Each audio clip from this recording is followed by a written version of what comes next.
Alright, welcome everyone to episode 2 of the Ghastly Media Podcast. I'm your host, Carlos, and joining me tonight, we have Gamer. Hey. Tim. Hey, what's up? Truns. Good night. And unfortunately, Gabriel couldn't join us tonight. He's a bit under the weather, but we have faith he'll be able to join us for episode 3. So, today's episode is all about E3, our reactions to it.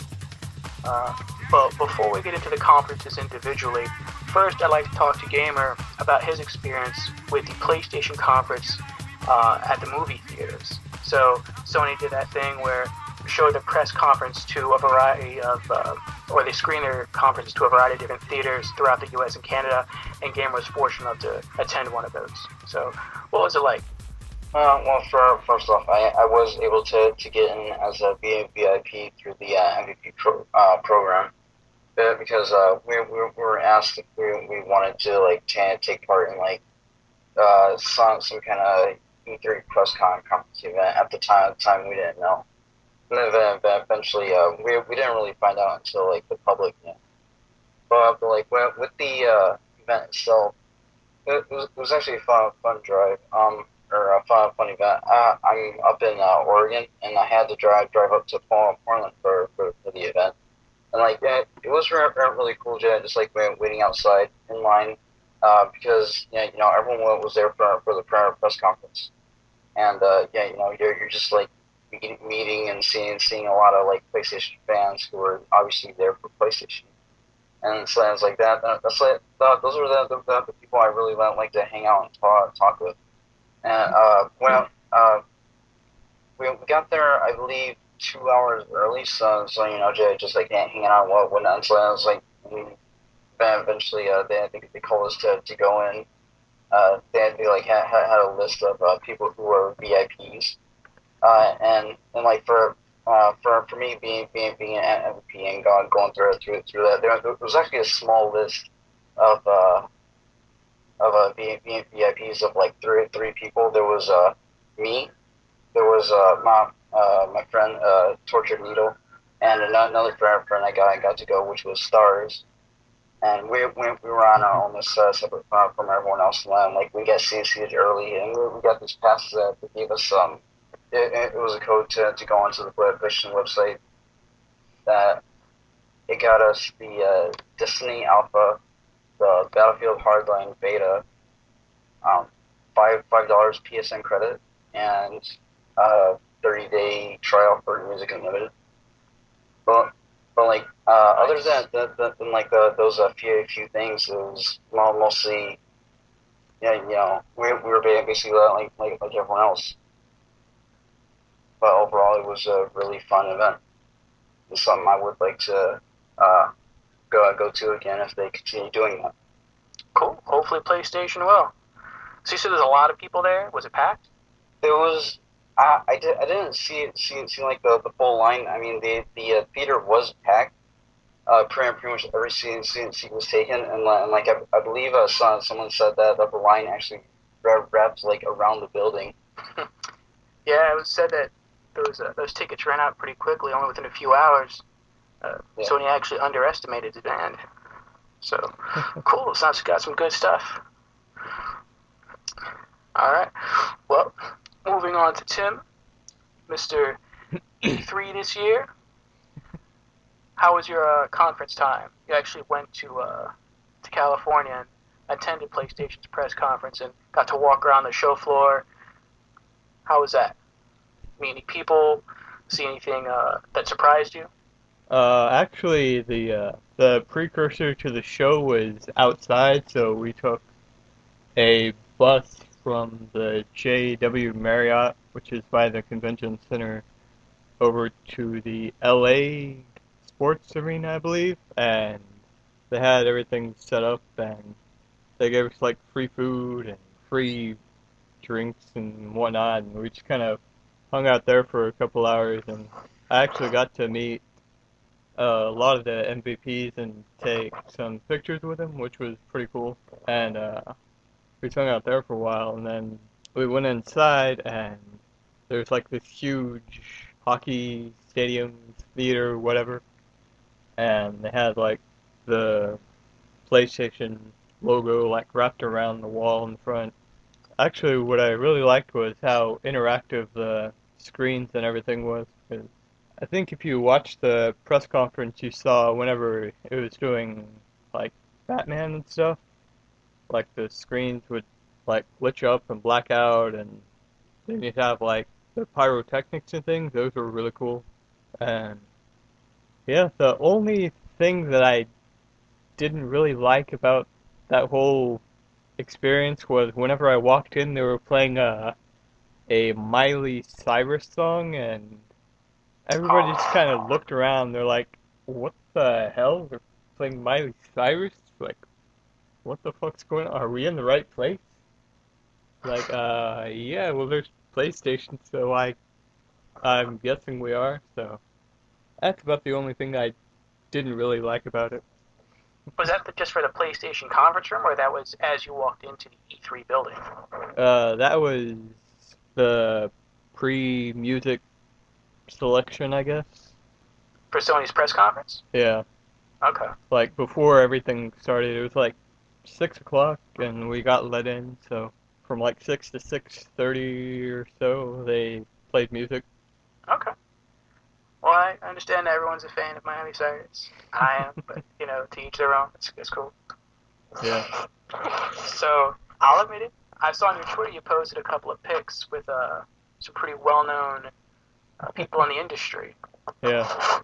There's a funny story about that. Actually happened right after the press conference, I believe, and I think because I got in on Sunday, but I got there a little bit too late to actually get all my stuff taken care of beforehand, so I had to go on Monday. But Sunday night, I get a call from Gabriel, and he's like, "Dude, like I heard like a lot of the MVPs met Shu from PlayStation." I was like, "Really?" He's like, "Yeah." I was like, "Oh, that's cool." And I think after the press conference on Monday, like a day later, like we were all hanging out in the lobby, and he walks in, and one of the MVPs is like, "Dude, that's Shuhei Yoshida over there." It's like, "Where?" It's like, "Right there." Like, "Dude, let's go get a picture with him." It's like, "All right." So we walked up with him, and he's a really nice guy, like super nice, and he's always smiling and everything. But yeah, and that was the first person I met. So that was really cool. And then I think Tuesday or Wednesday, I believe it was Tuesday, after everything was over, we were hanging outside the press area. We were trying to figure out where we're all going. It's like, "Hey dude, those people over there have Killzone shirts on." They were the gray Killzone shirts. And it's like, "Dude, that's Gorilla." It's like, "That's awesome." So I went over and I talked to him and I introduced myself. It's like, "Yeah, I'm from, Guns of the Hellgas." And they're like, "Oh, that's cool, rock on." And so I talked to them for a few minutes and I got a picture with them, and they were really cool. And I got to meet some of the other people working there too. And they were really nice about it also. And that pretty much like made my week right there. Nice. Yeah, I've noticed that about Shuhei Yoshida. I've never seen him not smile. Whether it's in a picture, whether it's on a video, he always has that grin. Yeah. I don't know, he could just be a very happy person. Or maybe he's just like really well trained by PR. I have no idea. Known as the Soul Snatcher for a reason. You'll find out if you ever make him angry. This is not a myth. This is the actual fact. This is a fact, children.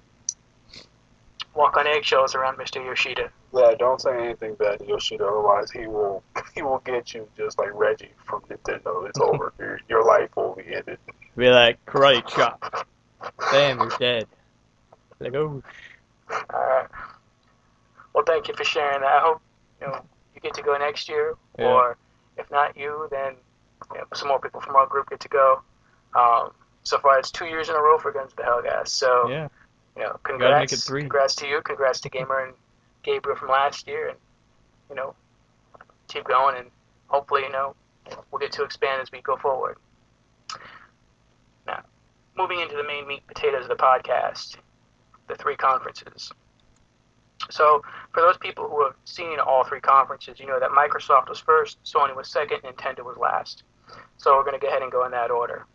Now, Microsoft went ahead and they showed a lot of stuff. They said their conference was going to be all about the games, and they were not joking. They just showed game after game after game. And so I'm going to run through a quick list of the stuff that they showed at their conference, and then hand it off to y'all for your opinions. So, real quick, they showed off some Call of Duty Advanced Warfighter and some timed exclusive DLC, some free DLC for Forza Motorsports 5, Forza Horizon 2, Evolve, Assassin's Creed Unity, Dragon Age Inquisition, Sunset Overdrive, Dead Rising 3 DLC, Dance Central Spotlight, also mentioned towards Fantasia Music Evolved, Fable Legends, Project Spark, Ori and the Blind Forest, Halo 5 Guardians, Halo the Master Chief Collection, Inside, which was one of their indie games that they had kind of set aside to show. That then had like a roll of indie games that they just showed off back to back pretty quickly. Rise of the Tomb Raider, Witcher 3 Wild Hunt, Phantom Dust, The Division, Scalebound, and Crackdown 3. So, Mr. Truns, what was your opinion about Microsoft's conference this year? I think Microsoft, they stepped it up, honestly. I mean, they went from being like garbage last year to being fucking terrible, honestly. Like, it was actually pretty, it was a pretty good step up for them. So, dude, this conference was so bad. I'm sorry. I'm just laughing thinking about this because, one thing that Microsoft always does is they have such they always have a way of making themselves look so terrible that it's hilarious to me. This conference was boring. This conference didn't hold any weight for me. And let me just talk about the game real quick, because I'm going to get into something that doesn't even matter. I don't care about Crackdown 4. Fable Legends looked terrible. The game was awful. After part 1, everything went downhill. Ori and the Blind Forest was the best game that they showed. That was that little, I guess a little owl bird, whatever it was in the forest. That was pretty cool. Forza Horizon 2, I don't care about that. I'm glad they gave their people free DLC because they deserve it after what they fucked them over last gen. Not last gen, but a few months ago. Sunset Overdrive looks cool, but to all you Microsoft fanboys who were always talking shit about Ratchet and Clank and how Resistance is trash, don't even talk to me if you did that and you're hyped for this game, because there's nothing different I'm seeing with Ratchet and Clank and this. It looks like Ratchet and Clank with maybe some platforming, and Ratchet and Clank had platforming in it, so it's like, I don't understand how you're going to say, oh man, that game is trash, but then be like, oh, this game is going to be amazing. It's only because it's on your system. It's cool though. The game looks fun. I don't think it's a reason to buy an Xbox One, but overall thoughts of this conference. This conference was absolutely boring. The presentation that they showed, in my honest opinion, this is no fanboyism, I own an Xbox 360. This conference did not sell me on an Xbox One. They didn't show any games for me that I was interested in. I don't care, I said about Crackdown 4, I don't care about Forza, I don't care about Fable, I don't even care about that little Project Spark, And they have the nerve to show Conker and then not give him his own game. You're a piece of shit, Microsoft. Like, really? You're going to do this to all the fans who care about Conker? Like, this is like one of your flagship titles that we haven't seen in years, and you're going to put him on the end of a little trailer? Like, come on, man. That was really messed up. This conference, like I said, was boring. And I'm going to tell you why it's boring for everyone who's listening. The reason why this conference is boring is because I find no enjoyment in CG trailers. I don't think that's fun. I don't find that great. I don't think that's exciting. I think that's boring because, to me, CG trailers are much like ugly girls who wear makeup. It looks really good when you put it on, but other than that, nah, man. So I don't know. The whole conference, I didn't think it was that good. Yeah, I didn't feel this one at all. Weren't you one of those from last podcast that said you thought Microsoft was going to win this E3? Yeah, I did. But you just weren't impressed with the show I overall. just said that they were going to win three, and I said that in confidence because I thought that Microsoft was going to come out and give us something that the gamers deserve. I thought they were going to come out and show, oh man, we have this game, this game, this game. However, I did miss something when I get my wrap up.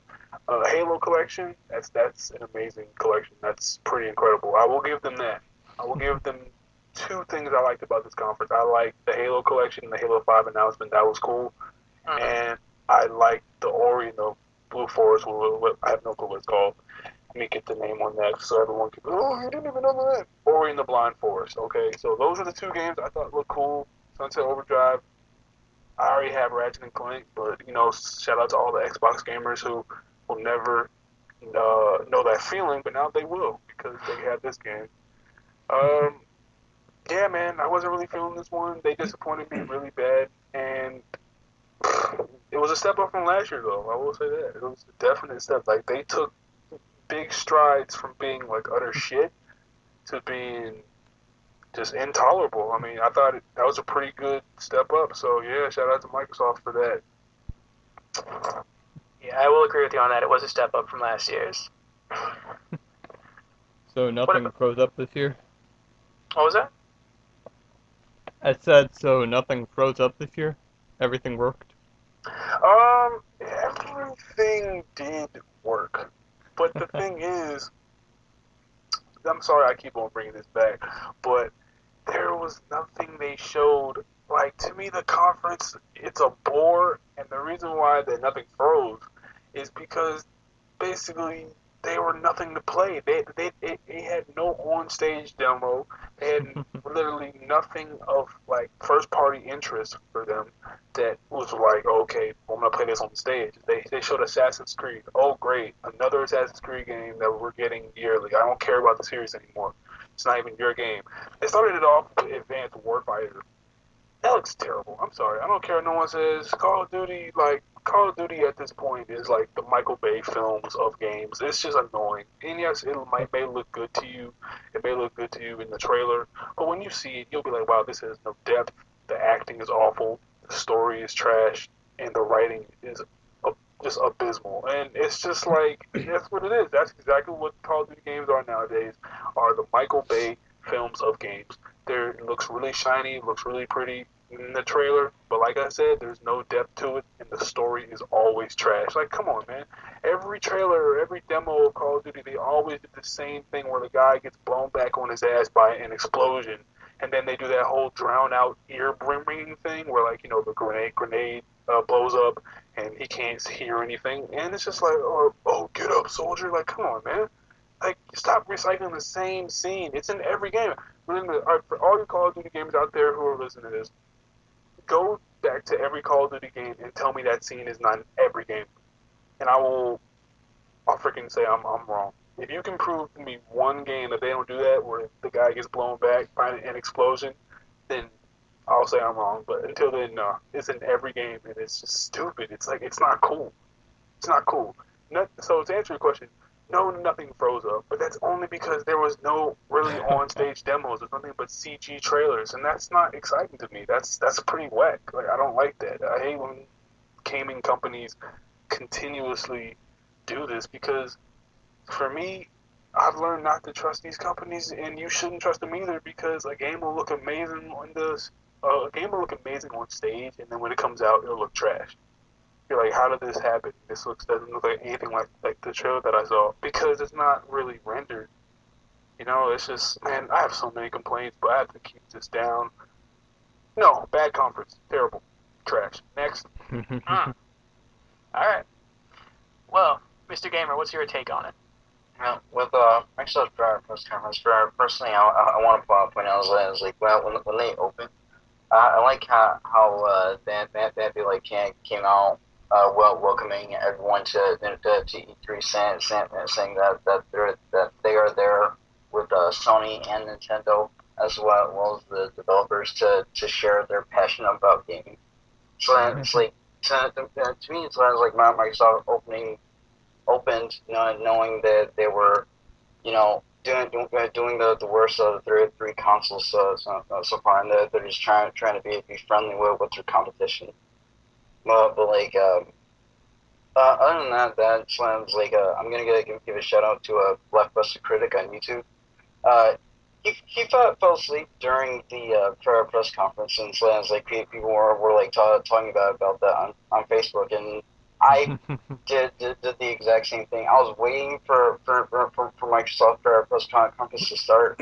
If it had like a couple of seconds to start, I fell asleep. I woke up and I saw some Call of Duty gameplay, and that was like the first thing that they showed off when I watched it later. And then I woke up during Assassin's Creed, and I woke up during Sunset Overdrive. But like other than that, it's like everything bored me. But like see, I did watch the press conference later. I think the only thing good that they really had for fans anyways was the Master Chief Collection, the Halo thing. But other than that, there was nothing that really impressed me. I mean, like Trent said, so I was like, well, most of it was just CG trailers. And like I remember last year with PlayStation, they showed off a CG trailer of The Order, and like I didn't understand how so many people were hyped over a CG trailer. So I was like, until I see gameplay, I don't care. And it's like as Trump said through his thing, is that like they didn't really show much of anything. Wow. Okay. All right then. Well, when it comes to my take on Microsoft, and for those listeners out there who are questioning why I'm not asking Tim right now what his opinion is of the conference, it's because Mr. E3 only got to see PlayStation's press conference. He didn't catch the other two, so. That's excusable. He went to E3. He did a huge service for himself, for the other PlayStation MVPs, and for Guns of the Hellgas. So props for that. But thank you. Just don't want listeners to think that I'm just skipping. So my take on Microsoft. I'm not a Call of Duty fan. I thought Call of Duty Modern Warfare, Call of Duty 4 Modern Warfare looked great. And for me, Call of Duty Advanced Warfighter, I know it was just CG for the most part. Well, I don't know about CG. It might have been staged gameplay. Yeah, some of it was CG. But I was really impressed by it. Like, I was taken aback, and I thought the whole thing looked great. Now, that's also coming from someone who has never played a Call of Duty game. So, I haven't experienced a lot of what some other people are talking about with those repeated scenes and those repeated moments in games. So, for me, it was fresh, it was new, and it wowed me. Forza Horizon 2 also came off as being very impressive. It's supposed to be in 1080p. It has time shift this time. The weather changes, and it's go anywhere environments, which that's wow. I mean, I hope eventually. Gran Turismo has been doing for like a while. Yeah. Not with go anywhere environments. Only on stage tracks. So if Burnout's done that, I'm sorry. Burnout's done that. Well, I want to see Polyphony Digital do something like that. Where if they can create a side series similar to how Turn 10 has created the Forza Horizon series, and just let us go anywhere in any environment, I think that would be great. That is a game that I would want to play. Assassin's Creed Unity, yeah, that's multi-plat, but I applaud Microsoft for showing it off because it is 4-player co-op. I want to say that's the only Assassin's Creed so far that has had co-op. There was Assassin's Creed Brotherhood, which has had you controlling a fleet of other assassins, but those were all NPCs.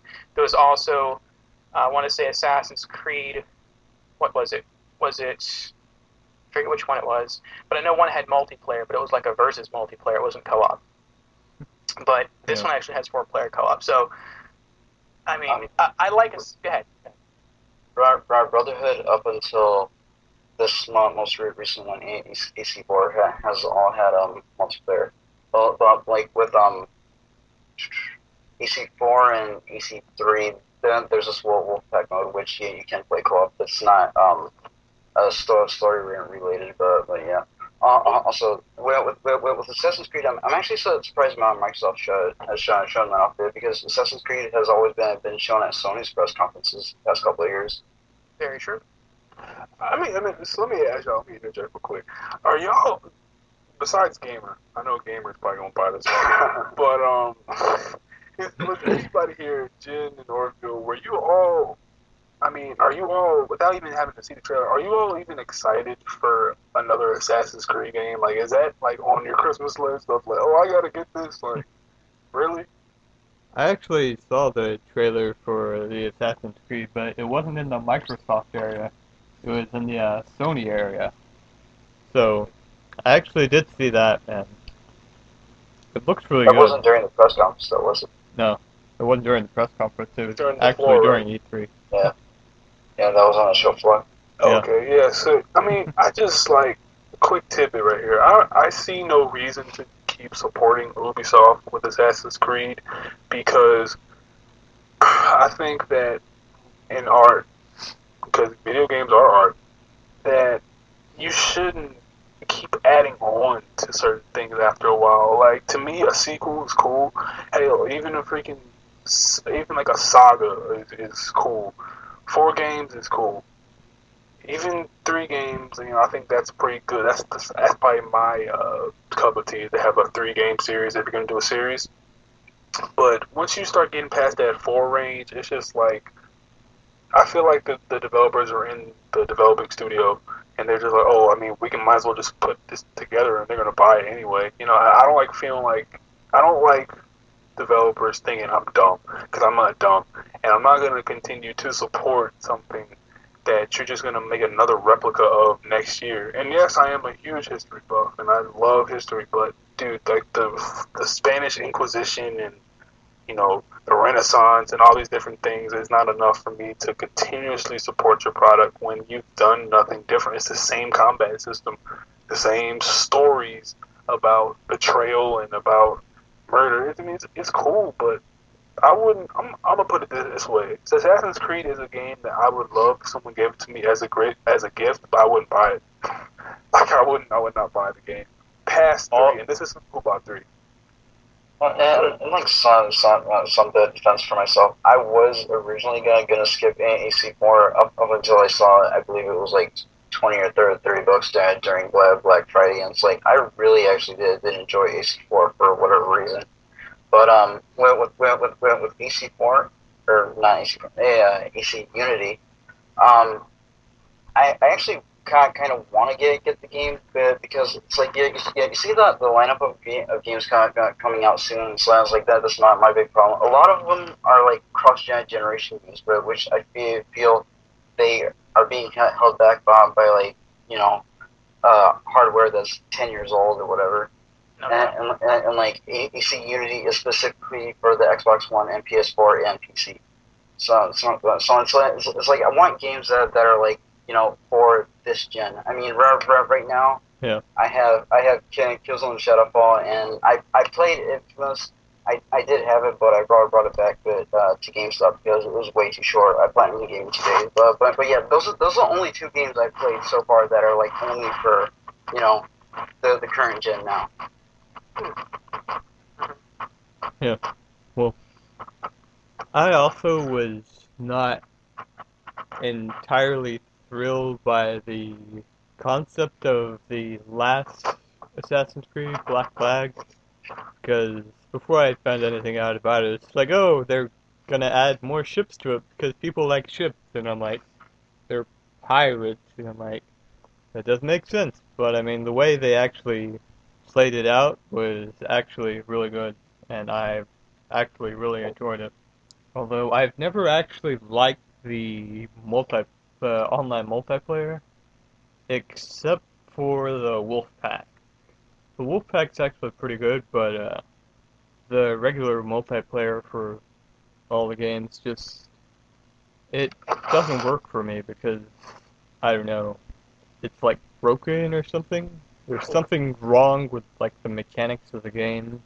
It's just boring. It's just Yeah. really, really boring. So Yeah, yeah. we gotta spice this up. So, I mean, let me pose you all a question real quick. From what we've seen from Microsoft's E3, and I really don't feel like talking about Microsoft anymore because they are boring me to death, just like their conference is. But from what we saw, if you all, let's say you all had $600 just magically appear in front of you right now, would you go out and buy an Xbox One after what you've seen? No, I'd buy a Wii U. Yeah, We'll get to that. honestly, I'd buy a Wii U over an Xbox One at this point. Well, I agree with you. I mean, Microsoft's conference did not push me to purchase an Xbox One. And I'm sure that was the focus of their conference. Because, again, a lot of what they showed was multi-platform. But I congratulate them on what I feel was a good show. Because, yeah, even though most of what they showed off was multi-platform, they still showed it at their conference. And they showed it exclusively at their conference. So, you know, as far as showmanship goes, I applaud them. I applaud them for that. I can't. Not even that. Like, no. All right, let me ask What's you. your take on it? I'm okay with CG trailers. I'm gonna ask you, showmanship though. Like, do you like showmanship? Like, the definition of showmanship is, and I just not the definition, but from what I take from showmanship is like when you can actually put on a show, be entertaining, keep people's attention, and in this case, show a product show a product in a good light that makes people want to be like, oh man, that's actually pretty cool. Not one thing they showed had me like, oh my god, I gotta go out and pre-order. No, none of this happened because the conference is the anti-showman. It's like this conference was the anti-show because there was nothing, in my opinion, that they showed that made me be like, man, wow, that is some crazy stuff. Like CG trailers, snore. Freaking Call of Duty, snore. Halo, great. 1, 2, 3, 4. That's a great value. I'm proud of Microsoft. That's a good deal. But other than that, in the Forest game, and that's a mini game. Other than that, man, there was nothing in this conference that was like, wow, I have to go out and seriously contemplate buying an Xbox One. Not even that. I'll take it a step down. There was nothing in this conference that made me be like, Microsoft stepping their game up. I picked Microsoft to win E3, and I think they just completely disappointed. And that's all I'm going to say for the end of Microsoft. That is officially my wrap-up on Microsoft. The disappointment. The disappointment. It's simple as that. Oh, yeah. Alright. Well, that's your take. My take, as I said, I thought it was a great show. Microsoft knew where they were last year. They said a lot about TV. They said a lot about a lot of other things that people did not want to hear about. They just wanted games. And this E3, Microsoft brought the games. That's all they dedicated their show to, and I really applaud them on doing it. And I'm not a Microsoft fan, but I think that was a great thing to do. Getting back to Assassin's Creed, I'm an Assassin's Creed fan, and I think them adding the co-op, that would just make me want to play it that much more. I also like the fact that it takes place during the French Revolution. Yes, I understand it's a different place and time from Assassin's Creed 2 in that era, but the settings, the backdrop, it sort of reminds me of that era from Assassin's Creed 2. And that is, I would think, the most popular installment in the franchise. So I can see a lot of people getting into that game. Sunset Overdrive, yeah, I think it's going to be at like 900p, 30 frames per second, but from what I saw, the gameplay looks like a lot of fun. If I had an Xbox One, I would definitely buy that game. That is not a game I would buy an Xbox One to play, but if I already had one, that would definitely be on my buy list. The Dead Rising 3 DLC I thought was great. I'm not into Dead Rising, but the Street Fighter DLC, I thought that was funny. That is definitely something I would pick up as well. Project Spark. Oh, Project Spark. Okay. Project Spark, to me... LVP recall. I'm not going to delve too far into it, but to me, Project Spark makes Little Big Planet look last generation. You're tripping. Project Spark, it's like once I saw it, I'm not going to talk about Sony's conference because I'm going to save that for Sony. But when I saw Project Spark, I was like, oh my gosh, the possibilities for this are incredible. This is the game that it's like, all right, Microsoft, you get 3 or 4 more games like this, you have a new customer. Because Project Spark, to me, is one of those games where, yeah, I'm not that big of a creative person. I'm not going to go out there and design all these awesome sets. But I am the kind of person who will play your game and explore all these other worlds. And there's the fact that whereas Little Big Planet, and again, I'm not trying to go there yet, but whereas that game is probably going to come out with a $60 retail, Project Spark is free for everyone who has an Xbox One, and of course a gold account so you can get online and do online multiplayer. Of course. But the fact that it's free, that just makes it even sweeter. So congratulations, Microsoft. To that, I give you a standing ovation. I thought that was magnificent. That was one of the highlights for me of your show. With that Project Spark, one thing I quit within those since it seems to be bigger than LVP. How complicated the tools in creating might be, because for like LVP, that just frustrated me. Well, the more freedom you have, the more complicated it's going to be. Yeah. Hold up. Wait a minute. I don't have the patience to create stuff in LVP, so. No, I'm done with the conference, but we're talking about a game that's.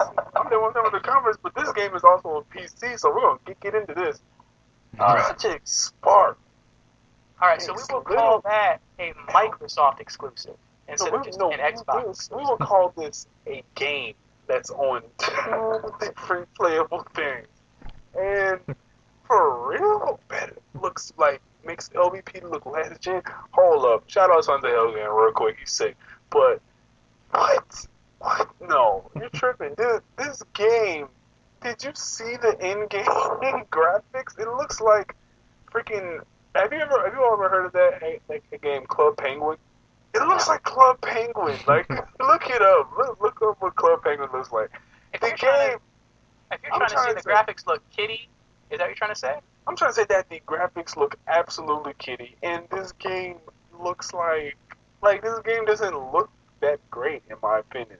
Yeah, that's cool. You can create all this stuff and whatnot. And I'm not saying this. Once again, let me reiterate this. I'm not a Sony fanboy. I have a Wii, I have a 360, I have a PS3. I play all of them. Well, not all of them. I had 360 is weak, but like, dog, this game. You saying it makes LVP look last gen? What is this game doing that looks so incredible? I mean, on the PC, the game's graphics are obviously going to be higher. But from what we saw on the rendered for the Xbox One, the game's graphics look elementary and they look weak in my opinion.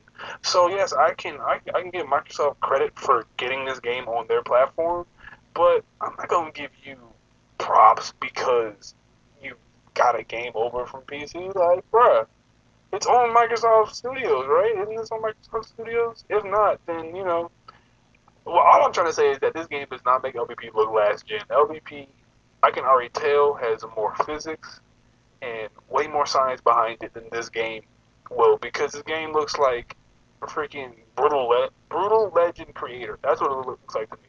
This game looks like the Brutal Legend where you can mod anything. That's what it looks like. I'm sorry. I don't freaking. This game looks okay. It looks okay, man. But yeah, go ahead and get into what you want to say. I know you want to say some stuff. Well, I have no issues with that. I mean, yes, the graphics do look kind of kitty. They do look kind of colorful, perhaps depending on how you arrange the environments. But I have no problem with that because I'm also a Little Big Planet fan, and I like exploring that world as well. But if you want to call a game kitty, I think most people would say that the Little Big Planet franchise is far more kitty because of its, not necessarily in terms of its quality of graphics, but in how it presents its visuals. As far as you have little sack puppets running around and you have little bean bags being thrown back and forth, like, no, that's kitty. When it comes to Project Spark, you have characters. Yes, they look kind of cartoony, like maybe models from EverQuest, if people are familiar with that series, or maybe World of Warcraft, but you still have a slightly more mature tone. On top of that, with Little Big Planet, the 3D depth of field isn't that great. You have the foreground, the midground, the background, and that's about it. With Project Spark, everything is open to you. There is no foreground, midground, or background. Everything is just completely open. So you can design anything, anywhere, and that is incredible. I have no idea the extent to where you can take this. I don't think anyone does yet. And it was also like a Little Big Planet where people, when you first look at Little Big Planet, you may think, oh, it's a platformer. But people found out how to create racers and how to create shooters and how to do a whole bunch of crazy, awesome stuff with it. And you're starting to see that from Project Spark. It's a new franchise. It hasn't been out very long, but they did show some other stuff that you can do with it, like someone was playing checkers, I think. There was also some racing going on. So it's not just like this hack and slash action RPG creator. It has more potential beyond that. And I think when more fans get their hands on that, especially the more creative ones, you're going to see some really amazing stuff, just like you did with LBP. So there's not as much proof there as I guess we would all need, but I can see the promise. I can see the potential. So I'm very excited to see how this goes going forward. When Sigh. Ori and the Blind Forest. Huh? Just come on, son. Well, Ori and the Blind Forest, I agree with you on. I thought that was a really great game. I don't know who's publishing it. I don't remember. But I hope it eventually comes to PS4 and Vita for that matter. I thought the visuals were great, and that's something I would definitely pick up. Halo 5 Guardians, that's definitely going to be a multi-million seller. I'm not even going to comment on Halo 5. Halo Collection, the Master Chief Collection, I think is something that is, wow. 4 games, 1 package. Part 2 now has been remastered. You're going to get I believe it's at least the first season. I'm not sure if it's the first season or the entire show of the Halo TV show.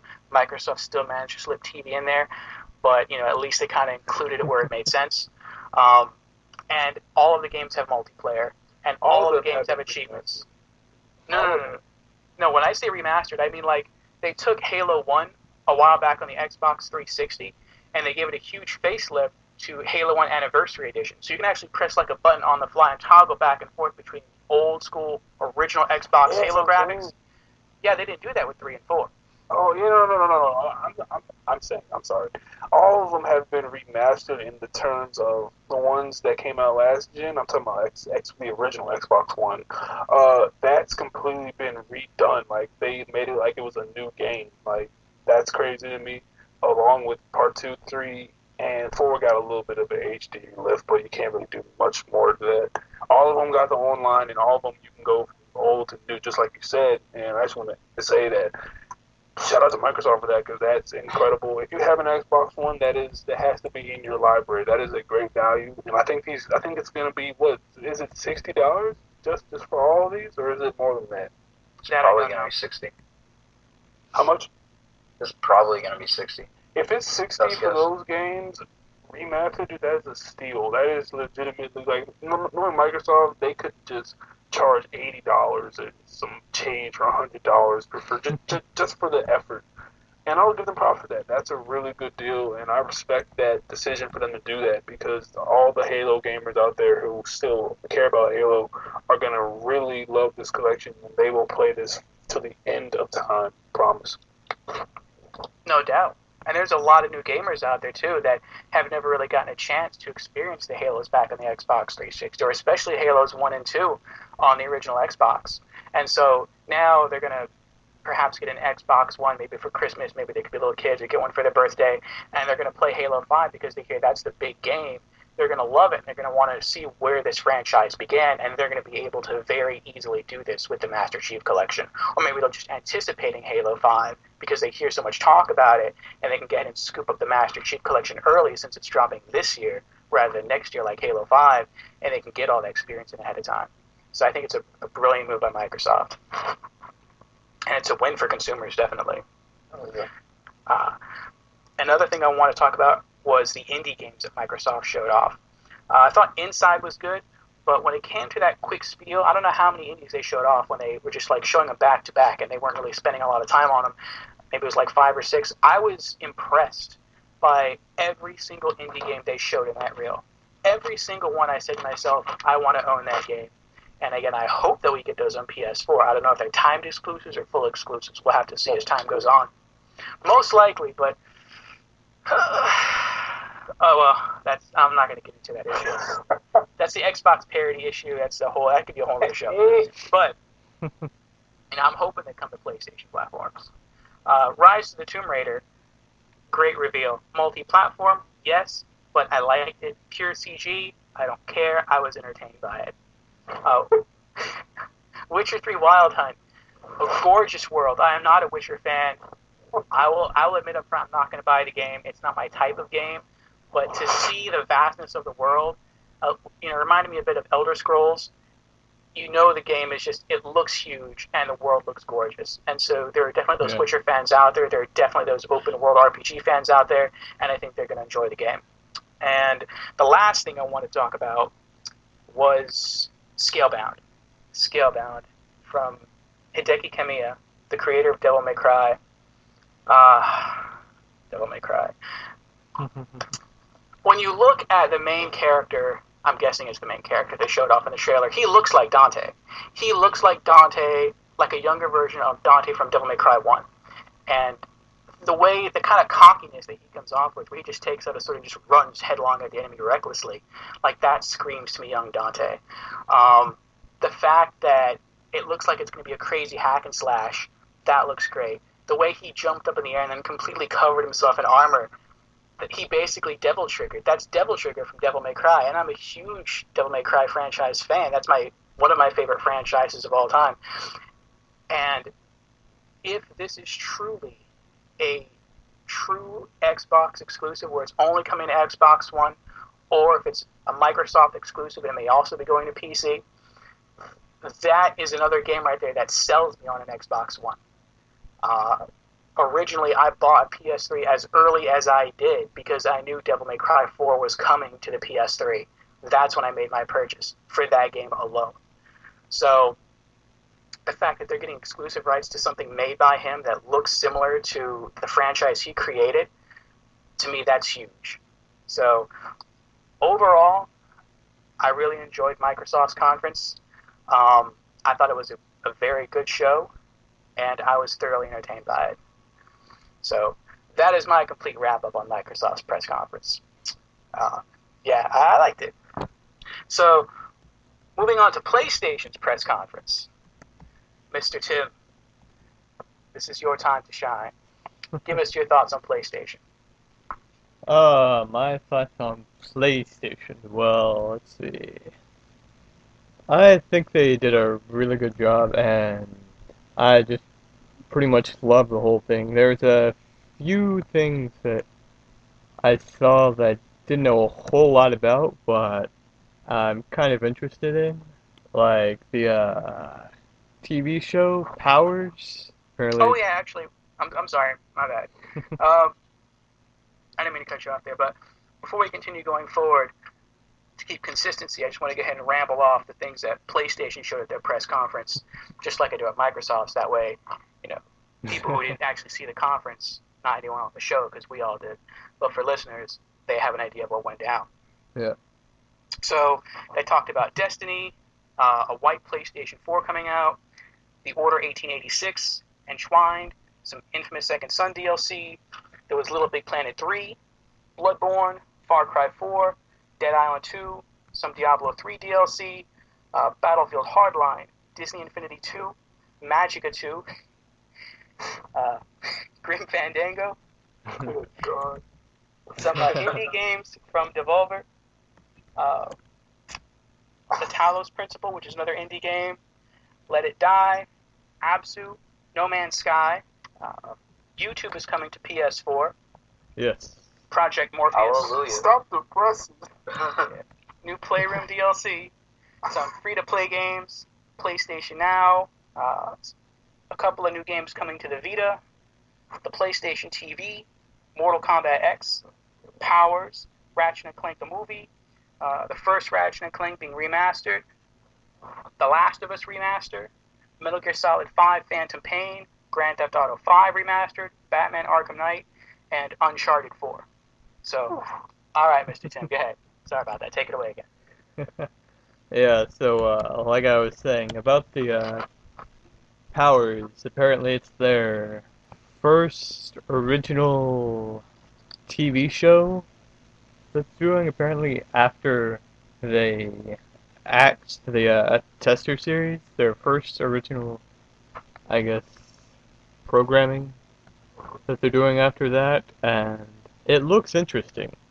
And of course, I believe they also said that if you have PlayStation Plus, you get to watch either the first episode for free or the whole thing for free. I can't remember which one, but that I think it was sounds, the first season. yeah, that sounds really interesting. And I was curious to see how Trun's reacted to that because I know he's the probably the biggest comic book fan in the group right now. Oh yeah. I'll speak on that when it's my turn. You can go ahead. Alrighty, and let's see, what else? Let's see, Bloodborne. Bloodborne, I actually went to the MVP, the meeting for Bloodborne, and that looks really good. And it's basically, it's set in some really far in the past medieval Gothic town, and apparently you go there because you're really desperate for healing, but then there's a price to pay because apparently some of the people end up going crazy and turning into mutants, and there's this group of people that go around and basically if you're a mutant, then they try to kill you. And of course, they think you're a mutant, so they're always trying to kill you for whatever reason. That wasn't entirely explained, but it looks pretty cool, and let's see. It kind of has a silent kill type feel to it. Also, my friend said it was basically a Dark Souls without the name, and it's the game's directed by Miyazaki, the anime legend, so that should be pretty interesting. I will definitely be looking into that once it comes out. And then, let's see. Also, there's a game that came back this year that was at E3 last year, and then apparently they had some problems with natural disasters. I think the place was flooded, and it was called No Man's Sky, and I was actually pretty happy to see that because Sons talked about it like non-stop for like a month, and so apparently they expounded more on that, and you get like basically every single person that decides to play the game is going to start out in like spread out through the whole universe, so there's not one person that actually starts out in the same place, which will be very interesting.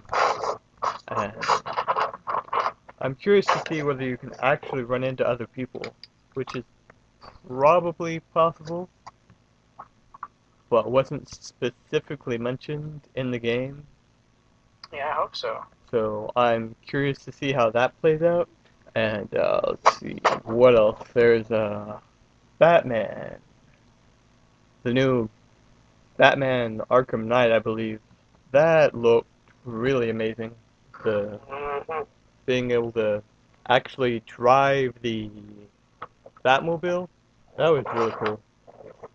And they spent a little while driving around in that, and then apparently it changes into assault mode, which is a tank, which is a huge freaking tank. And I'm just like, wow, that was really impressive, and Yeah. I really like the way they actually presented all that because I think they were showing the trailer for it or something, and the video started glitching out, and I was like, "Oh, what's going on?" It's like, and all of a sudden you see like Scarecrow show up, and you're like, "Oh, well, all right then." So I'm really excited for that, even though it actually got pushed back, so it's not released like 4 days before my 2015. birthday. Yeah, because it was released, I think, uh, 4 days before my birthday, so I was really excited about that. And then they pushed it back, and I'm like, oh man. have to wait. And let's see, what else? Uncharted. The new Uncharted game. That was very interesting. They didn't show a whole lot about it, but it looks very intriguing and wondering if that's actually going to be the last game in the series. Yeah, Dave's End. I believe that's all that I'm going to talk about the press conference, but I'll have some more later about E3 stuff that I thought was interesting. Okay. Mr. Shuns. Go ahead. Oh man, this conference. Oh man, let me get these thoughts together real quick. I gotta check my phone. Oh yeah, by the way, go USA and World Cup. But anyway, with this with this conference for the company known as Sony, it wasn't bad. It wasn't bad, but it wasn't amazing either. It was very lukewarm for me. I feel as though, from what we've seen at this conference, Sony had the most talking points of the two that held conferences.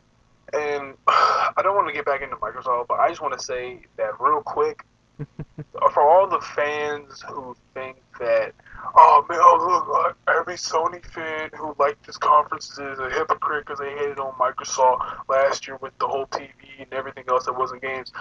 First off, if you look at what I just said, that's a completely dumb statement because a conference doesn't just have to be games. You have to sprinkle in certain things here and there that'll make the overall experience of why you bought the console and why you're buying into the company, make sense. So you don't have to spend all your time showing trailers. You don't have to do that. You can do trailer gameplay, then you can talk about your TV features, then you can go right back to games because then you give, and what I think, it's a full course meal. You got the 3 stages, what I'm saying? You show everything that you need. But back to this conference. Sony had an alright conference. I didn't really expect Sony to come out and just demolish from what the pre-show was showing. There was really not a lot of hype from the commentators. They didn't look like they saw anything that was going to be incredible. But let me get into it. It started out great. Destiny, that was a good trailer. Yes, it is multi-plat, but it looks pretty cool. Exclusive content, that's always great. Sony, shout out to them for doing that. But the games I cared about No Man's Sky, that looks amazing. I think the developer is made by 4 people. A game made by 4 people in which there is no end to the universe. You can just go to all these different planets. That's amazing. Yeah. That's absolutely incredible. I think that's coming to Xbox One and PC as well. So I wouldn't really get too excited. But the game looks amazing. Bloodborne, I'm glad we're getting a new RPG. Sony needs to start pumping out more RPGs because I know they have the capability to pump out good RPGs because we've seen it with the Valkyria Chronicles and we've seen it with some past Final Fantasy games. And I know they didn't make them, but they've always had them on their system. But Sony did make Valkyria. I'm talking about Final Fantasy not being made just by Sony. But yeah, man, really good. Really glad about that trailer. The Order looks really creepy, man. The Order looks like it is. The Order looks like it comes from the same vein of a Resident Evil game, and I do support that. Once again, CG trailers, not really that excited, but from the gameplay and the quick time events that they did show very disparagingly, I guess you could say disparagingly, they showed really not a lot of gameplay. But from what I did see, like I said, it looks pretty good. And it looks like it has a lot of tension in it. It feels like a James Wan film. And for those who know about who James Wan is, he did The Conjuring and Insidious.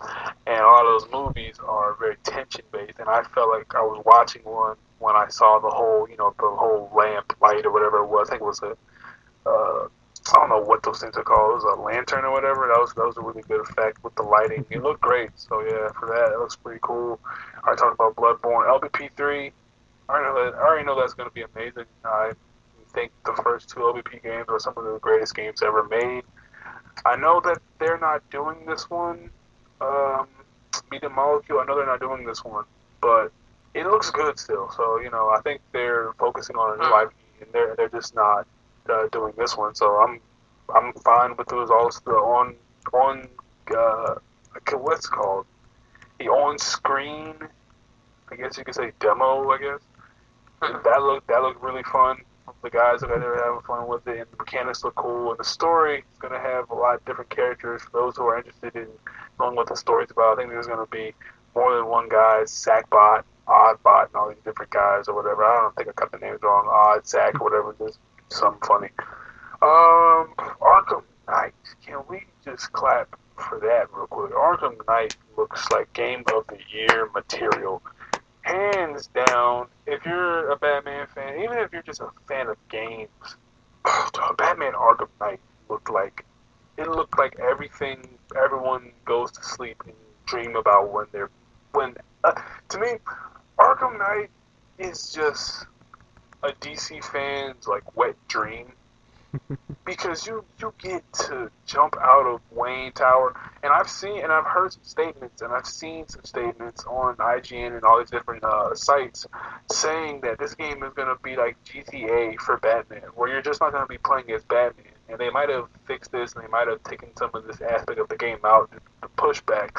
But I saw that they said that this game, you're not only be playing as Batman, but you can play as Bruce Wayne himself in certain situations where you'll have to, like, kind of like, for those who are spoiler alert, for those who have seen The Dark Knight, when the Joker comes into Bruce Wayne's fundraiser for Harvey Dent, and he has to, like, go through that little scene, and the people are making out on his bed and whatnot. He goes into the panic room, then he turns into Batman. I think there will be scenes like that in this game where you'll have to, like, escape from public eye real quick and turn into Batman. And I think that'll be really good to see, because something that we haven't seen in the first two Batman games was a story that you really felt like involved in, and that you could have some sort of control over. Even though they're open world, it's restricted open world where you can only go so far.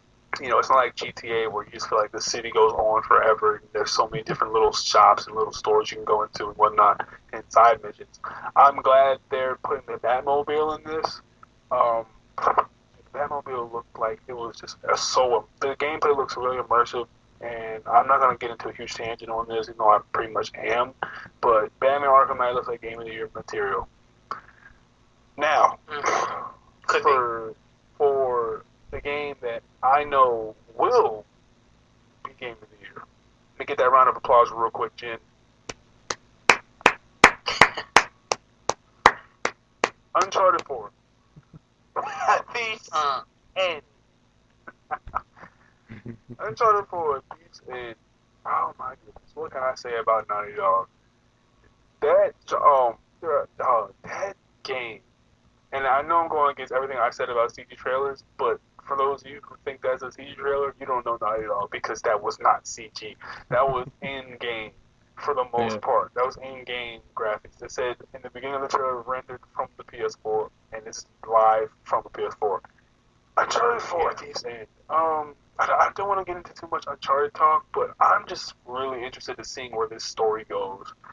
I'm really interested in seeing it, and I think it'll be amazing. I think it'll probably be my Game of the Year. Now, for the stuff that made no sense, I told Jen I would talk about it. Powers. Yes, that looks interesting and cool and whatnot, but you spent 15 minutes of a show talking about a TV show that no one cared about. And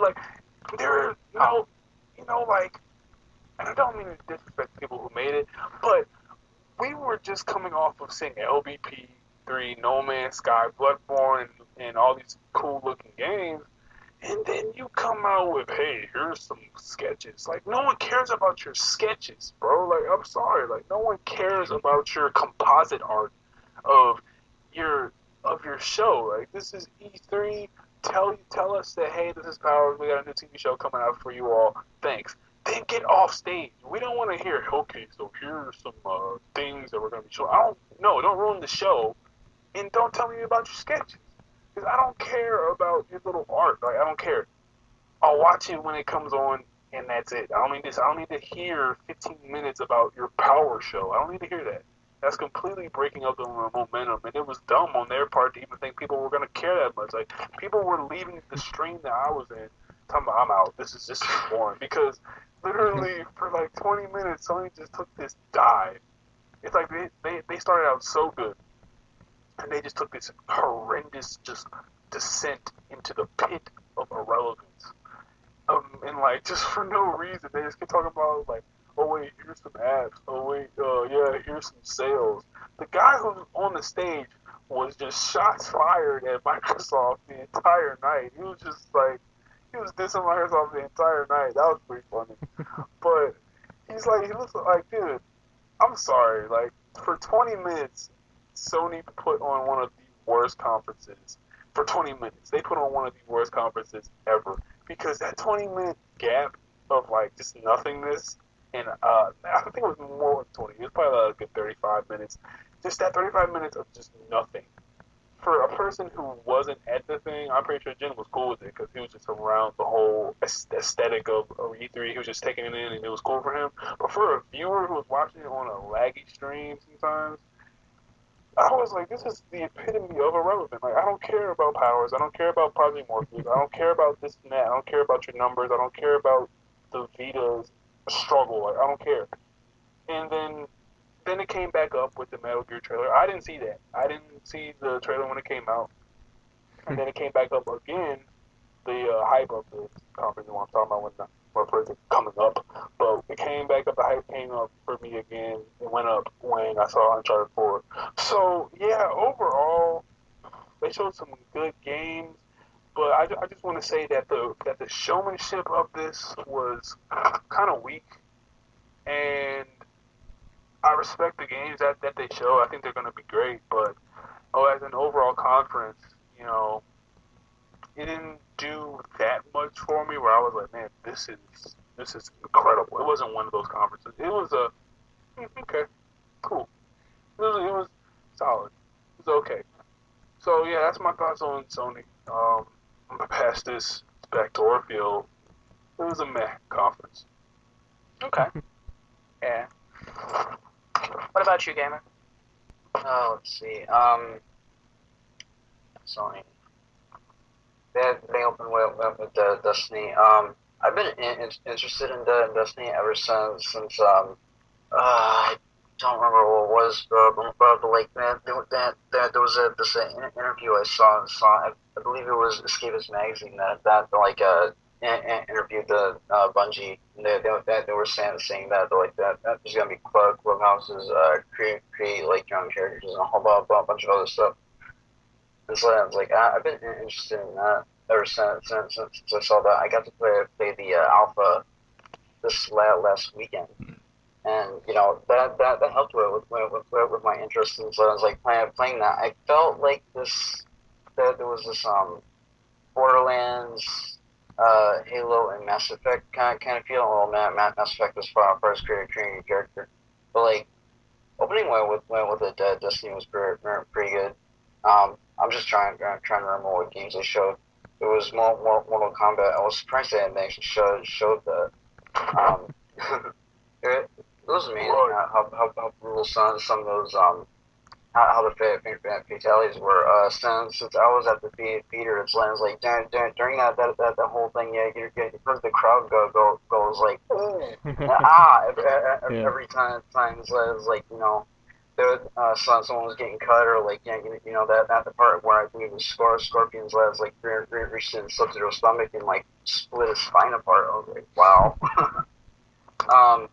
That heart fatality was crazy, gamer. Do you remember that fatality with Scorpion blew through his chest with that fire, and his heart just dangled down? Dude, that was just disgusting. I was like, ugh. When did they get so nasty on Mortal Kombat? That was awesome. Mortal Kombat is just gonna be crazy from here on out. But see, that there was also Metal Gear. It's like so far. So it's like I've been following Metal Gear the most. I'm actually glad Sony showed that off when Microsoft had it last year.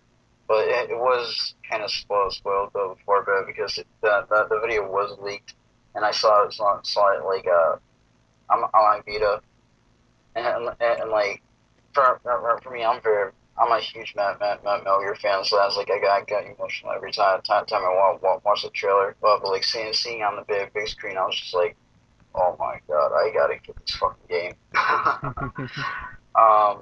See, I was actually so surprised they showed Grand Theft Auto 4 too, bit because normally you don't ever see Rockstar stuff at E3, bit because it's like I believe Rockstar thinks that they're like too good to show off anything at E3, but seeing GTA 4 for the PS4, well next gen basically, was actually pretty impressive, and I'm definitely gonna have to pick that up.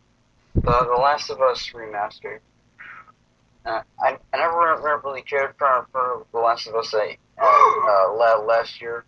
I'm probably like one of the few like You're like one of the fanboy type people that don't care about people I know. Like why? Like how does that happen? It's like saying you don't like Morgan Freeman. Like you just can't say that. Like like how do you not like The Last of Us? I'm not even interested. Yeah, that got Game of the Year nominations. Yeah. Well, to be honest, I played it and I didn't actually go out and buy it, but it's a good game. I played the demo last year at E3, and I just didn't like it. I don't love like the whole survivalist. You gotta make your last bullet count kind of stuff. It's like that kind of stuff annoys me. Yeah, because I don't like being too limited. I think another thing that they're gonna fix on that will also be the AI. A lot of people who don't like The Last of Us really say that the AI is just so bad that it's non-responsive and they hate it. And I heard the game's like really difficult though. yeah, a lot of people say it's more of a survival game than anything. I think people's biggest mistake when going into The Last of Us is they're expecting like Uncharted 4, like they need to see, the running guns, and it's not like that. To me, I like to relate a lot of the games to film, and to me, The Last of Us is kind of like, ever seen the movie The Road? If you haven't, it's on Netflix right now. The Road is just like The Last of Us if The Last of Us had a boy instead of a girl, because the guy in the role looks just like Joel, and I'm starting to think that Naughty Dog ripped the movie off, but it's basically the same story, and it's more subdued, and people were looking for, oh man, I thought we were gonna have more explosions and more this and that. It's more jump scares, and it's more, quiet tension, kind of like how I said with Bloodborne. And the biggest flaw people think with The Last of Us that makes them say, oh, it's overrated, is the fact that the AI isn't as responsive as it should be. Like you'll be turning around a corner and the guy will see you, but he won't move, and he'll be like, "Oh, who's over there?" Instead of, "Oh, get over here." It wouldn't bother me, but people just judge games so harshly these days. Isn't that right, Jen? Yeah. Yeah, that's my little tidbit on The Last of Us. All right.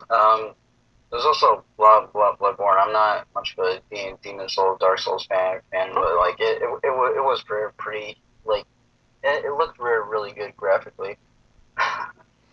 Yeah. Trust us as a little Ghastly. There's a certain game you cannot say you don't like. Like Demon Souls is alright. No, I'm not even gonna get it. Go ahead. Here's another one though. I don't like LVP anymore. I planned the first LVP. It's like I played through the story of LVP 2, but it's like I'm fucking done. I don't really care. You're killing me. You're killing me, small. And I'll probably get hate for this too. It sounds like they're showing gameplay for The Order. I did not care. it just does not appeal to me. I can see that. I mean, dude, like, I'm not even gonna lie. It looks like, to me, the game looks like very subdued. Just like I said for The Last of Us, it looks very quiet. But it looks like it has those moments where it's like, it's supposed to jump. Oh shit, I didn't know it was a werewolf. Yeah. I think a lot of people are getting tired of the whole werewolf vampire thing, the whole zombie vampire werewolf thing, and I Thank know just God. over it, so I can understand why someone of your gaming caliber would be bored with the Order trailer because there wasn't really much gameplay. It was just quick time events. But with the Order, I mean, it is very, very graphically impressive, but like as far as gameplay and the story or feeling goes, it sounds like I'm just like really not into it. But like with graphics and one, and so it's like Batman really did look incredible. I mean like with that being multi-platform and that next gen only, as of right now, I think Infamous is like the best looking game I've played, but like Batman, I feel like it just blows Infamous out of the water. And like I have played Arkham Asylum and Arkham City. I skipped Arkham Origins, but like I really did enjoy playing those games. One little thing I did not feel about Arkham Knight is that like with the Batmobile, when they were driving it around, it looked like driving it maybe a little bit awkward. And like something people pointed out is that like when Batman was driving the vehicle around, it looked like he was like destroying everything and like even killing people on the side. But like I didn't notice that myself, but like, that was kind of odd seeing that in a Batman game. That's why he's the Dark Knight. Even darker. It's the Dark Knight, not the. No, the thing is though, I also saw an interview gamer where the guy addressed this very issue, and the guy was like, you know, a lot of people on Twitter are saying that does the Batmobile actually drive like smoothly or is it awkward? And he's like, well, from what I've seen and from what I played, the basically it runs just fine. The controls look weird, but I think I think he said use the back buttons to drive it, and I think he said that there's going to be a special feature for PS4 where you can use the touchpad, like blink the horn and like the lights and shit. And I think that looks pretty cool. So that I think it'll be smoothly. I think the controls will be smooth. I think it just looked weird because I think what you're thinking about. I just said think like 5 times. I think what you're thinking about is the way that it looked like it was just turning corners so sharply and so awkwardly and just destroying everything. But the guy said that a lot of that was actually CGI. A lot of that was trailer. But when he got in the street and it was more panned out, that was the gameplay. Yeah. Also, with that, I just gotta kind of pull up when it's all brought like when the screen stuff started glitching and whatnot. And so that was like last year when they were showing off AC4, the game did freeze for a couple of seconds, like stutter and whatnot. I thought Batman was doing that at this time. So I was actually just shocked when they showed Scarecrow off. It's like it's like that they're just showing off how graphically impressive the game is. And, and there was also Uncharted 4 that they showed, and so it's like, at the time, I did figure it was a trailer and whatnot, and then later on Facebook and whatnot, I did find out that like Naughty Dog was saying that it was in-game video, and like that was actually really cool. I don't know. I believe at the E3 theater experience that they actually had a little after video talking with some of the developers, and that's where they said it. And also, well, with the movie thing and powers, so I was like, I didn't care about that. But like I was actually kind of impressed that they said if you're a PS Plus subscriber, you get to watch the whole like series for free. I mean, even though I don't care, I'm probably not even gonna watch it anyways because I got Netflix now and I barely watch that. Yeah. And also I've seen some other videos talking about the Sony press conference, and it's like a lot of people are kind of annoyed that they also showed like statistics and whatnot, but I actually find that stuff a bit interesting. Saying that the like 95% of PS4s are connected to the internet. The share button has been pressed this many times and whatnot. And like speaking of share, I am so happy that YouTube is finally coming to the PS4. Yeah. Not only that, we can directly upload videos from the PS4 directly to YouTube. And with a Share Factory, I've actually edited a couple of videos and slams. Like I've wanted to upload those videos to YouTube without losing quality or whatever. And like finally, I can do it. And like I can probably get my YouTube channel up and running a little bit. Can you upload from webcam? Not webcam, the freaking PS4 camera. Um, when you use Share Factory, you can. Because if so, I don't want to get into this too much. Have you all ever been in the playroom like after midnight? I promise you, the playroom is just titled so correct because Like that's Twitter after exactly dark? what they're doing in the playroom. It's like it is ridiculous, dude. It is crazy. Like it's like freaking. It's like a porn site in there, man. It's like for God's sake. Like I'll walk in looking for like some Shadowfall players and whatnot, and then I'll just see like some dude just like going in. I'm just like, what are you doing with your life, bro? Like he just on camera dancing, nigga. I'm just like, come on, man. Like, and then I'll go in his room. I'll be like, yo, what are you doing? He just be like, I'm looking for girls. I'm like, I'm done. So I just turn the PS4 off for the entire night. So I hope there's some moderation with that, where you can't upload from the playroom, because that would just be ridiculous. Oh, that would be. With the playroom, it is treated as a game in sense. Like you can record during that. So, but like I believe YouTube actually like it'll like give you what was it called, like a channel strike or whatever. So like yeah, you can upload it to Facebook and whatnot now, but you can't like upload it to YouTube. But like you can record from the playroom. Overall, with the Sony's press conference, I really enjoyed it, and except for all the indies and Vita stuff, it's like I do not care about indies, and it's like everything they showed for the Vita was like indies, and it's like a PS4 peripheral. It's like it's a waste of my time. Irrelevant. Fair enough. Alright, so you liked it. Trons didn't really care for it that much. Tim liked it. Well, for me, there were some things that, well, there's quite a few things that stood out. Some for good reasons, some for bad. The white PS4 bundle with Destiny, the white DualShock, and a month of PlayStation Plus. I've always had, well, I can't say always, but with the PS3, PS2, you know, those were traditionally black systems. It came out as black systems. My PSP was black. My Vita was black.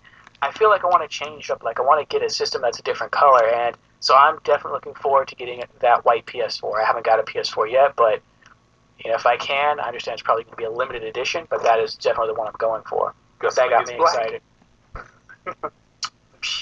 Nah, just want to mix it up, try something new. Yeah. The Order 1886. I'm with you on that one. That was a CG trailer. Well, somewhat. The graphics look really nice. And yeah, it does look survival horror-esque. It reminds me of Resident Evil 4. I'm not tired of the werewolf theme, but I really have to see more of the gameplay to judge whether or not it's something I'd want to play. But it's something I'm keeping my eye on. Little Big Planet 3, I've already had my say on Little Big Planet 3, somewhat. But to get more into it, you know, even though I think Project Spark looks better, I still want Little Big Planet 3. I think that is Sony's premier play, create, and share game. It's part of a great franchise. I look forward to all the creative levels people are going to make. I look forward to exploring a lot of those levels. And I like the fact that now that they've added new characters besides just Sackboy, they've really mixed it up. And now it seems like the levels are going to be based more on co-op, more on using these different characters' abilities to help each other through the level. The only thing that I would kind of wonder is if you're not playing with friends and you're just playing with random people, you just jump into a level. If you don't have those other sort of classes or those character classes with you, will you still be able to complete those levels? Yeah. I'm guessing when it comes to the story level, yes. But when it comes to like player-created levels, probably not, because they would have to take that into consideration. So That's sort of something to keep in mind. But it is really cool Yeah. though that you still get to go back and play through all the Little Big Planet 1 and 2 levels. So that's really awesome. I was actually surprised by that. Yeah. Well, Sony cares. I imagine they have some sort of system in place where, like, alright, you have this certain setup of characters, so you can only go to, like, this number of places, and, or you can do this one because you have this many people, and that's how many actual number of the characters that you need, so I imagine there's some kind of criteria that's met, kind of like matchmaking, Mm-hmm. or I at least agree. I would think so. I would hope so. Yeah. Something else I was curious about Little Big Planet 3. I know it is also coming to PS3 as well as PS4. Will it be crossplay? Will people from the 3 be able to play with people on the 4? So, I probably doubt it. I doubt that. Yeah, I doubt it. But if they do, man, that'd be crazy. But, I mean, the graphics don't look like it's that big of a leap where it's like, oh man, this is definitely next gen. But, if it does happen to do that, I think that would be very innovative and very creative because the way that LBP is set up in the first place is all about connectivity. So if they were able to do that, I think it would be a natural progression in the company of Media Molecule and the associates who are making this game for them to even, to do that would just be incredible because a lot of people would want to play. But then again, that would have to be, a big update for LBP2 and LBP1. And I don't even think they would do it for LBP1. It would have to be like LBP2 plus like an add-on pack where you can play and whatnot. And it would be a lot of different issues. So to answer your question, I don't think they're going to do that. But proceed. I'm sorry. No. Input's always appreciated. But, yeah, one can hope. So, we'll see what they do with that. Magica 2, that's something else that I enjoyed. When it came to the when it came to the live action part of the trailer, that I liked. I liked the humor. I liked the costumes. I thought it was funny. Got a smile out of me. When it came to the actual gameplay, hell no, I'm not buying that. I'm not into top-down adventure RPG games like that. I know some people are. A lot of people are into Diablo 3. That was something else Sony showed off as far as the DLC goes from The Last of Us. I'm sure people are really into that, but it's just not my thing. But props on the live action part of it, though. I like that. Grim Fandango. That's something else that came up for a bad reason. The way Sony introed it, and that's my biggest problem with this announcement, is when they were going through this letter and they were reading about, suppose this little girl was talking about, I'm young and there are other younger gamers like me and we didn't get a chance to play these games that came out before we were born or before we learned how to play video games, and some of those are masterpieces and we would love to go back and experience that content. I was thinking about two different things at the same time. On the one hand, I was thinking, okay, this is probably PlayStation's segue into PlayStation Now talk. My other train of thought was, could this be Sony having news that they've somehow patched the PS4 to play PS1 and PS2 games off the disc? Could they have somehow done something with a firmware update and they're making this possible? Because if so, awesome. And it's like, nope, neither of those is true. It's just about Grim Fandango. And I'm like, seriously? You got my hopes were like really high, and I guess that was my own fault. But it was a real letdown that it was just about one game and not about more than that. And even going on that one game, Grim Fandango, it's an adventure game. And I've said before that my favorite gaming genre are pure adventure games. Games that require almost no combat, games that focus a lot on graphics and story and puzzles. And Grim Fandango, it falls into that category. And I saw Grim Fandango a while ago on the PC, looked into it, and I'm like, no, this isn't something I'm interested in. So even though that's my favorite genre, I'm still not interested in that particular title from back on the PC. And so now that knowing that it's going to be remastered from the PS4, it's like, I don't care. So I know there's some Double Fine fans out there who are probably going to be like, well, you haven't played the game, you should give it a chance first, and they're probably right. But I don't know, it just didn't do anything for me. Well, also, they're redoing a lot of the older games, too. So that's kind of where they were going with that. From Double Fine or From Double Beyond? Fine, yeah. Okay. I'll have to see more about that. There are some games that I did like, such as The Cave. But, yeah. I mean, if they bring out more stuff and the Grim Fandango is just the first of many, then that could be a pretty cool announcement. But just going off the Grim Fandango thing, I was kind of turned off. Sony's exclusives they showed off from Devolver, I disliked all of those. To me, it was a complete contrast from Microsoft's indie role. Like, everything I saw Sony show as far as their indie games, I'm like, no, no, no, or no. And I was like, how is this possible that Microsoft has these negative clauses?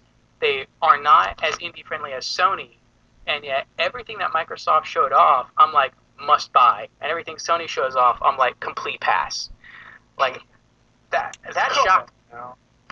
I'm just being honest. This is from my opinion. I didn't like any. You didn't like the No Man's Sky? No, I'm talking about the indie spiel from Devolver, which is, I think that's either a publisher or it's a developer. I'm not sure which. It could be both. But they had there was one game that looked pretty good. You know what I'm talking about, right? The one where the very last one called the Talos Principle. Yeah, that was alright. That was the only one, but I'm not sure if that was from Devolver or not. Like, they had that quick run where they were just like showing indie back to back to back really quickly, like Microsoft did, and then they stopped. And at the end of that roll was the Talos Principle, but they spent more time on that one than they did the others. So I'm not sure if that was just another indie game that wasn't necessarily connected to that studio, or if that was just the best one that they had. So either way, that one I'm interested in. That looks like a mashup between The Witness and Portal. So that's something I would play. But the others before that, I'm like, nah, I don't care. Then there was Absu from some of the creators behind Journey that takes place underwater. And Flower. Yes. I was a big fan of all of those games. I still play Journey every once in a while. Absu, definitely a must purchase. I look forward to playing that one a lot. It looks very free. I have no idea how much freedom you're going to have under the water. But then before I play Journey, I would just do the same thing about the desert. I'd be like, man, you can just go on forever. So they're probably going to constrain you in some ways, but still make it feel kind of open and interesting. So for me, that's another great game I'm looking forward to. No Man's Sky. No Man's Sky is my game of show. Not my game of the PlayStation conference. My game overall of E3. No Man's Sky. It just left my jaw on the floor. I was completely blown away. From an indie studio of 4 people, they just outclassed big-time developers. Yeah, AAA developers with hundreds of people. And I'm like, how is this possible? I mean, I have no idea. It has to be. Like, now to be fair, I have no idea how big these planets are. So, but if they're as big as I think they are, if you can like land on a planet and it's as big as like something from Far Cry or Grand Theft Auto, holy crap. We can just explore and discover new species. That popped up as they were playing through the demo. The fact that you can swim underwater, you can run around on land, you can explore the mountains, you can go into caves, you can hop into a spaceship and fly out into space and engage in dogfights. You can fly around in space, which supposedly goes on forever, and then find new planets and land and explore. That all sounds incredible. Like, that's the game that I want more than anything else that was shown at E3. So far, that's my game of this gen going forward. Okay. So, the only thing that worries me, and it wasn't talked about at E3, or if it was, I didn't catch up on it, and it's what I'm worried about, they didn't say anything about story. So, if there's no story, and you're just kind of dropped into a world and like, okay, go explore. That might be whack. Yeah, I'm not sure about that. Like with Shadow of the Colossus, for those people who have played it, huge open world environment. You could explore everything, but there was some story behind it where you had to complete your quest. Now, if you just followed that story, especially if you knew where the monsters were you had to fight, you really only had to explore like 50 to 60% of the landscape, which means you could beat the game without experiencing almost half the content. The problem with that is that there was really no reason to explore that other part of the content unless you just wanted to sightsee.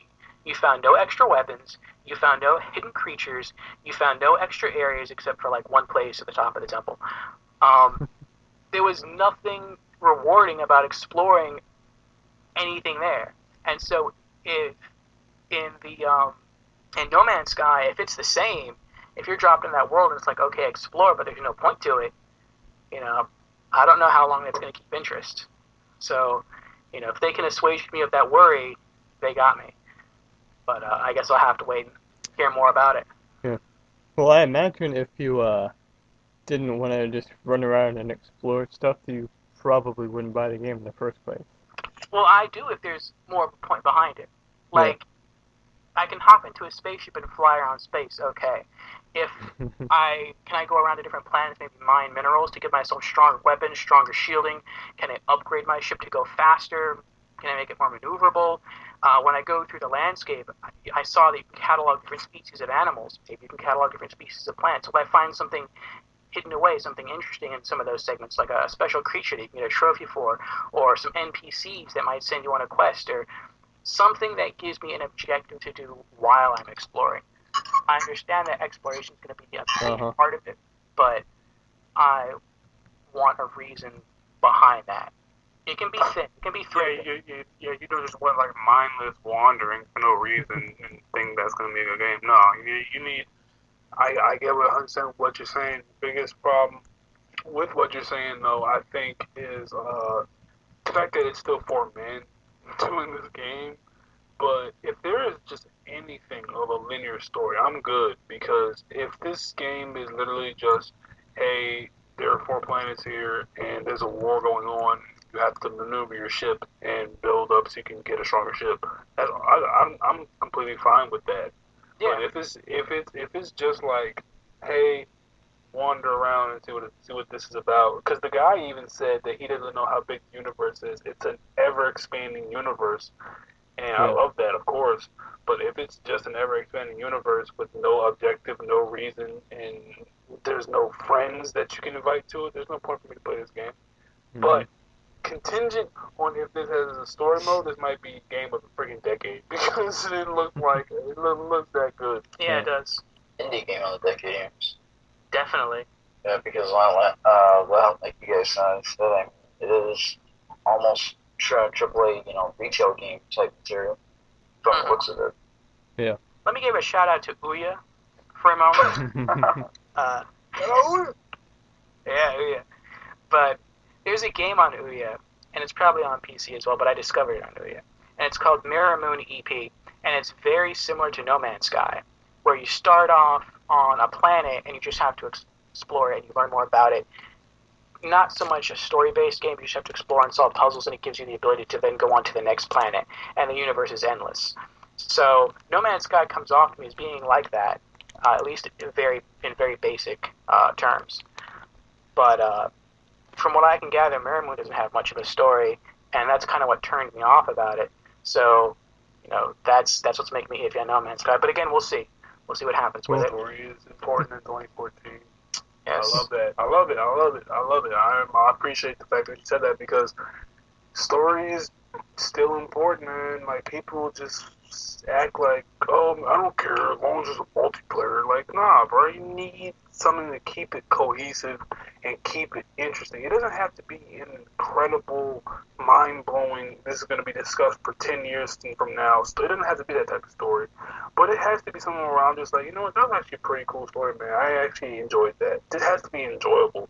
So, shout out to every developer who cares about their story, puts time into it, because we don't see the hours that goes into the writing and the voice acting and the CGI for some guys, and the different things that it takes to build a story just for you for maybe at the average of 6-7 hours, where you're like, man, this was actually pretty good. We really don't pay attention to those details, and I just want to give a quick, brief shout out to those people who do that. So yeah. Definitely, that is a huge component of games for me. Yeah. Another big thing at the show was Project Morpheus. Now, that wasn't big, and that they gave it a lot of time, and I'm glad they didn't give it a lot of time. But but it was a big announcement for Sony. That let me down on multiple fronts. The first thing that let me down was again how they introed it, where they were talking about how the PlayStation camera was selling a lot more than they thought it would, and they had underestimated demand. And for a moment, I thought, oh, so is Sony getting ready to announce a new SKU? Are they going to announce the PS4 bundle with the PlayStation camera? Could they be doing something that I thought they might do, which is, to add value to their SKU, whereas Microsoft was taking away the Kinect to lower price, thus reducing overall value as well. I'm like, that would be an excellent counter. But it's like, no, it's just a segue into Project Morpheus. And I'm like, oh, okay. And even when they announced Project Morpheus, they only announced one that they only had 3 games to show: Jurassic Encounter, Valkyrie, and Street Luge. None of which they were able to show, which, yeah, okay, it's a VR headset without it. You can't fully appreciate the VR environment. All right, whatever. But they also didn't say when the system was coming out, and they didn't say what the price point would be. So it's like, yeah, we have this. It's on the show floor for those who actually hear. That's important. But for everyone else who's watching this online, we just wasted about 5 minutes of our conference and 5 minutes of your life. So I'm like, yeah, that's something you could have saved for the end of the conference. But okay. I think we got info that it's going to be coming out the 31st of February for $800,000. So maybe we'll get some info on that. Do not buy this. I'm sorry.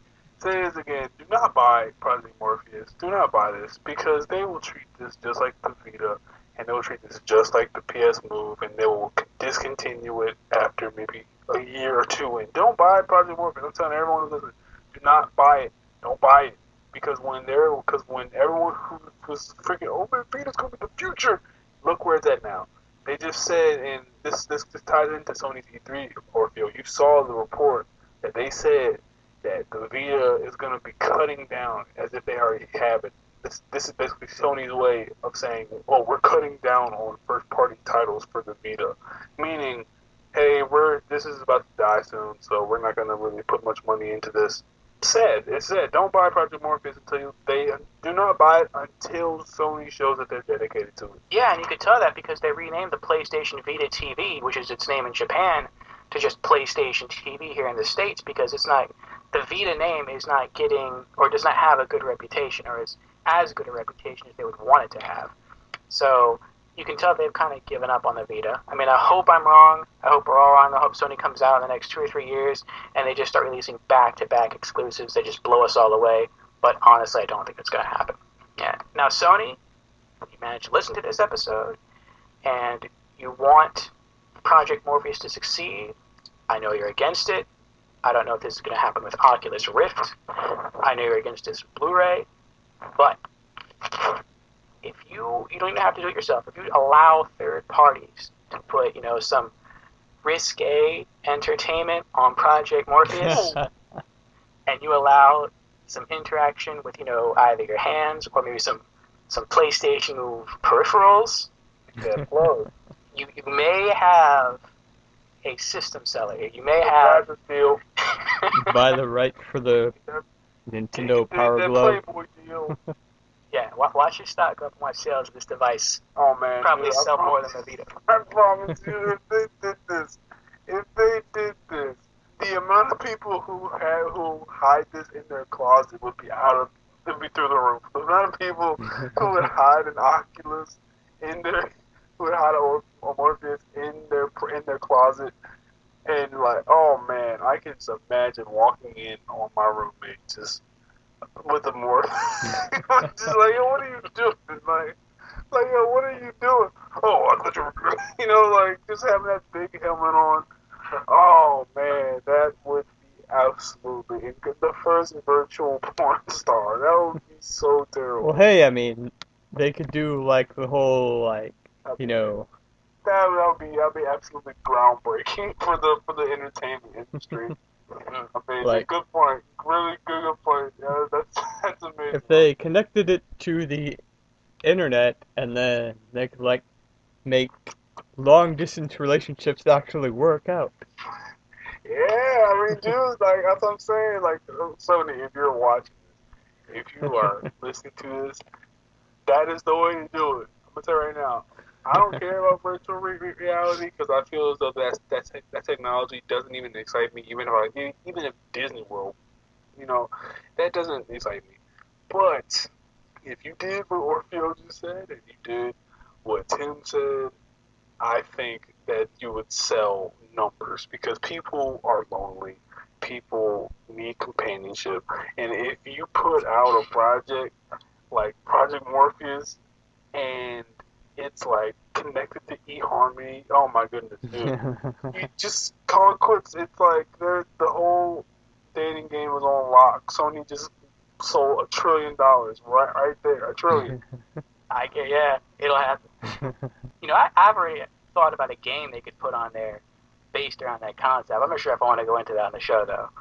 No, I'll throw it out there. So, free to play throughout, you know, actually, no, I'm not going to go into that. So, Like moving on to microtransactions. yeah, moving on to the next game. The next announcement is YouTube on the PS4. That to me was, huh? So finally. Yeah. Finally, yeah. But to me, that wasn't show worthy. I mean, it's like that should have been a blog post, not something you show off at E3. It wasn't. What? Exactly. Yeah. No, it wasn't. It was impressive though that you can use it to upload your gameplay straight to YouTube. I'm like, okay, I get that. That's cool. I like that.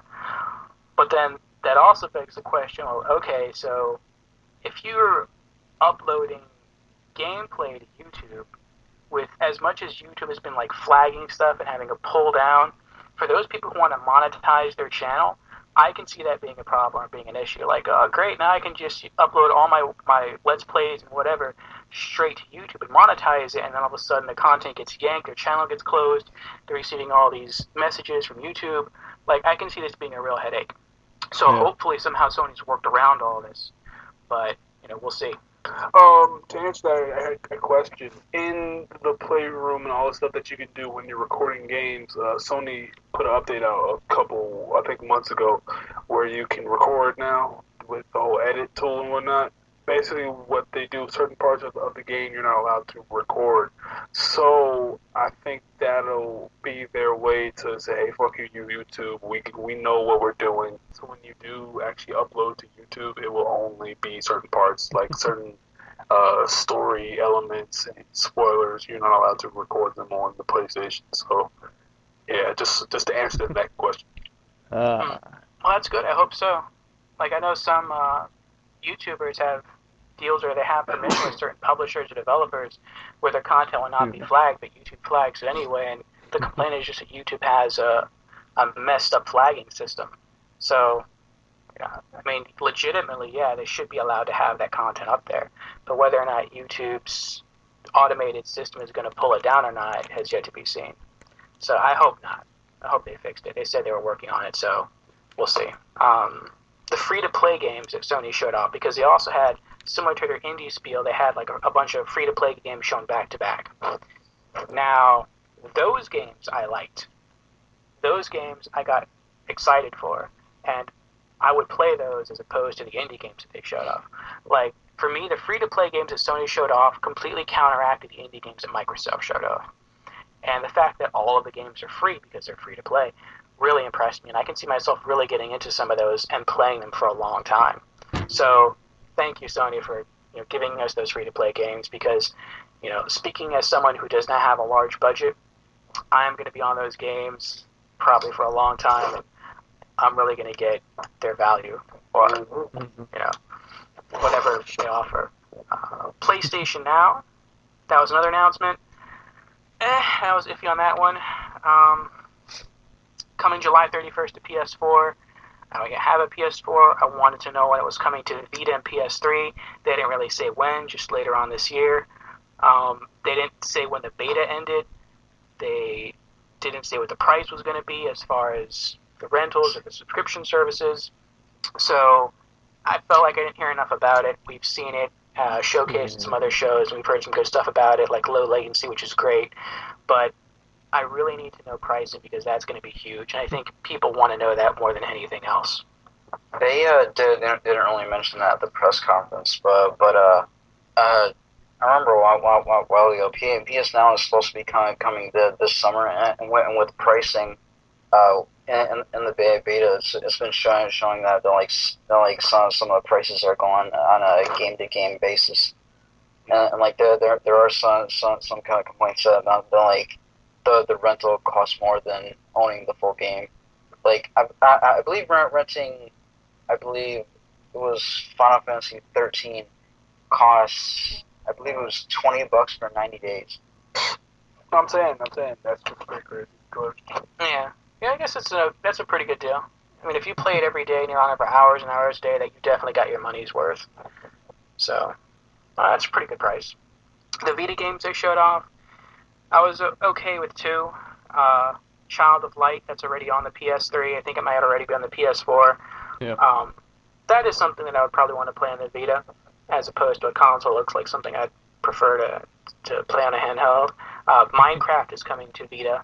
I think that could be big, but Minecraft is also on every other system, so like the Vita is getting it last. But still, if you're a Vita gamer, which I know some, then they could really get into that. The PlayStation TV, great deal, $100, depending on the price of PS Now. That could be like the PlayStation hardware to own that would accompany the PS4. I think it is an incredible value. Depending on the price of PS Now, that would probably be like a secondary or maybe other tertiary purchase for PlayStation gamers. Just spread those all around your house. It's incredible. Stream PS4 content, play Vita games, play older PS1 and PSP classics, and then stream PS1, 2, and 3 games, and then remote player PS4 games in any room of your house. That's wow. Yeah. Great job, Sony. Great job. Also, if you already have a Sony Bravia TV, you can actually use PlayStation Now on the TV without any other peripherals aside from the DualShock controller. True. And we'll see if that helps Sony improve their TV sales. Yeah. Powers. Oh, why, Sony? Why did you show Powers? Don't even talk about it. Just that is irrelevant there. Like, just we all need to put that out of our minds right now, because we need to just cleanse ourselves of the sin known as spending 20 minutes on Powers. Just not even talk about that. I gotta say my piece on. I can't keep it in. Oh my god. I'll keep it short. Alright, go ahead. All right. So Powers, spent too long on it. No one wanted to. I mean, I'm sure some people out there but you didn't really have anything to show other than a name and some concept art. And even when we were talking about, well, first off, you also talked about TV. No one wanted to hear about TV. People didn't like hearing about TV last year. They didn't want to hear about it this year. So, no, you shouldn't have done that. Then you announced that you were at least going to, create a TV show in some way to appease gamers. And so I'm thinking, well, okay, I don't want you to talk about TV, but if you're going to make a TV show, to cater to us gamers, I'm thinking it's based around a PlayStation exclusive gaming franchise like God of War or Uncharted or Infamous. That could be cool. I'm willing to suspend judgment and, take a look at a trailer or something you have to show me, or at least listen to what you have to say. But it's like, nope, Powers, comics. And I'm like, oh, okay. That doesn't really cater to gamers. That caters to people who like comics. And yes, there's some overlap there, but not all gamers are comic people. So it's like that the whole thing just turned me off. So, I would have liked to have been told ahead of time how long that would take, so I could go use the restroom, I could make myself a sandwich, I could have got something to drink, and then come back. So, The Last of Us remaster, I haven't played it yet. I probably won't get it now on PS3. I'll just wait till it comes to PS4. Metal Gear Solid 5 Phantom Pain trailer. Multi-plat, props to them having a trailer.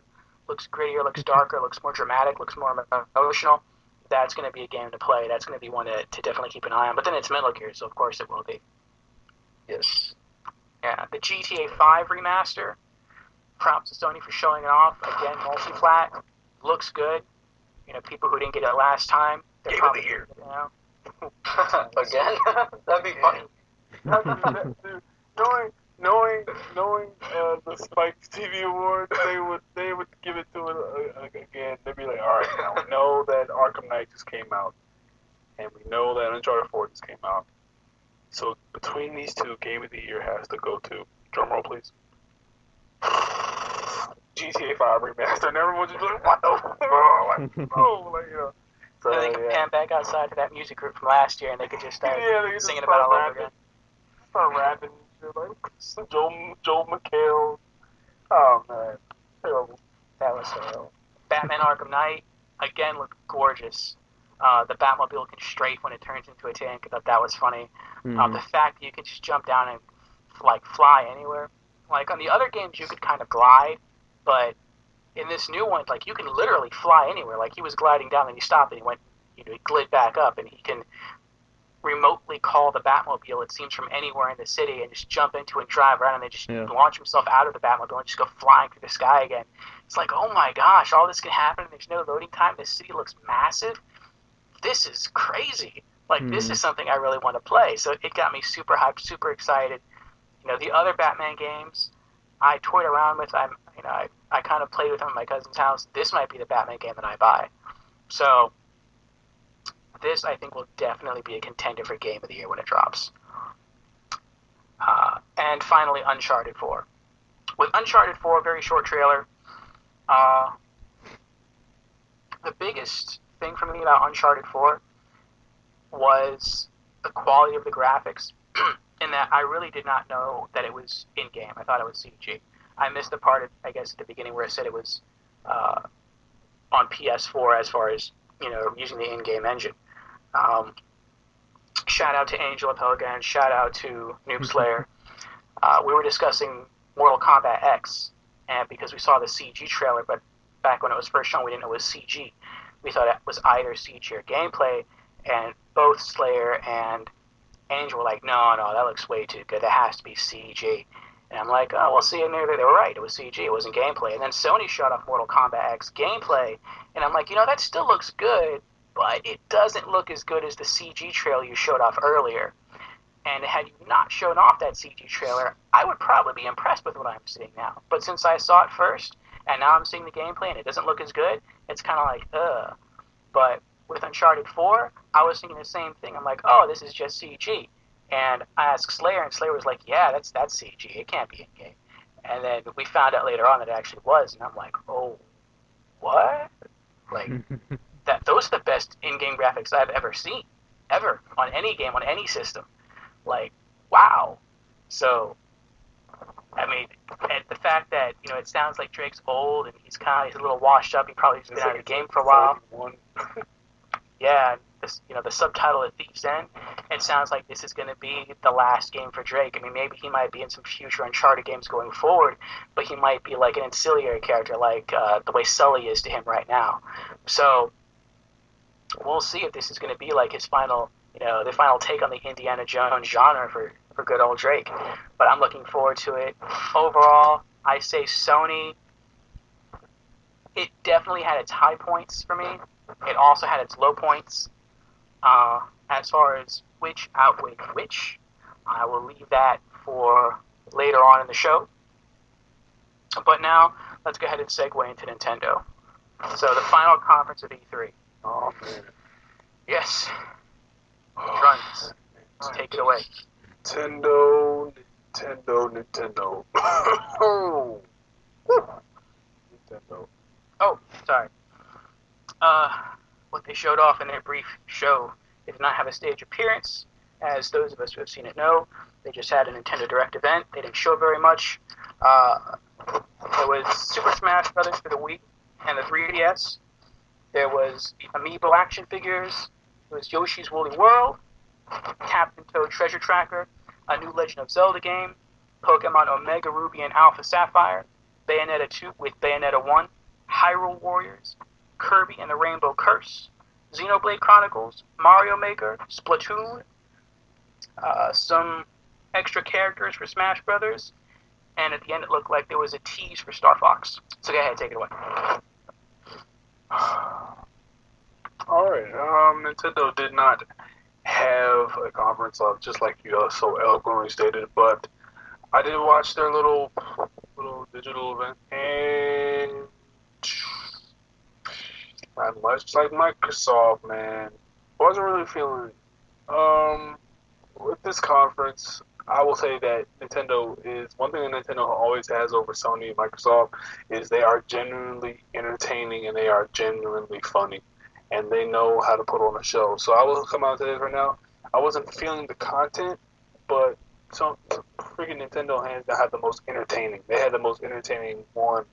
But I guess that comes with the nature of having a digital event. You can plan to not show up on stage and have to talk and be awkward. You can just have your little 2 minute clips of you talking, then have like robot chicken skits.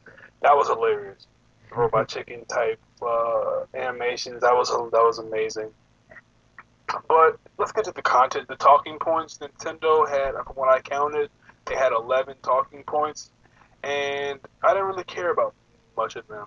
I'll come out and tell you the ones I did care about. I care about Bayonetta 2. That looks like a system seller. I care about Mario Kart. You already know that's already out, but they showed some of that. I think freaking Smash Brothers.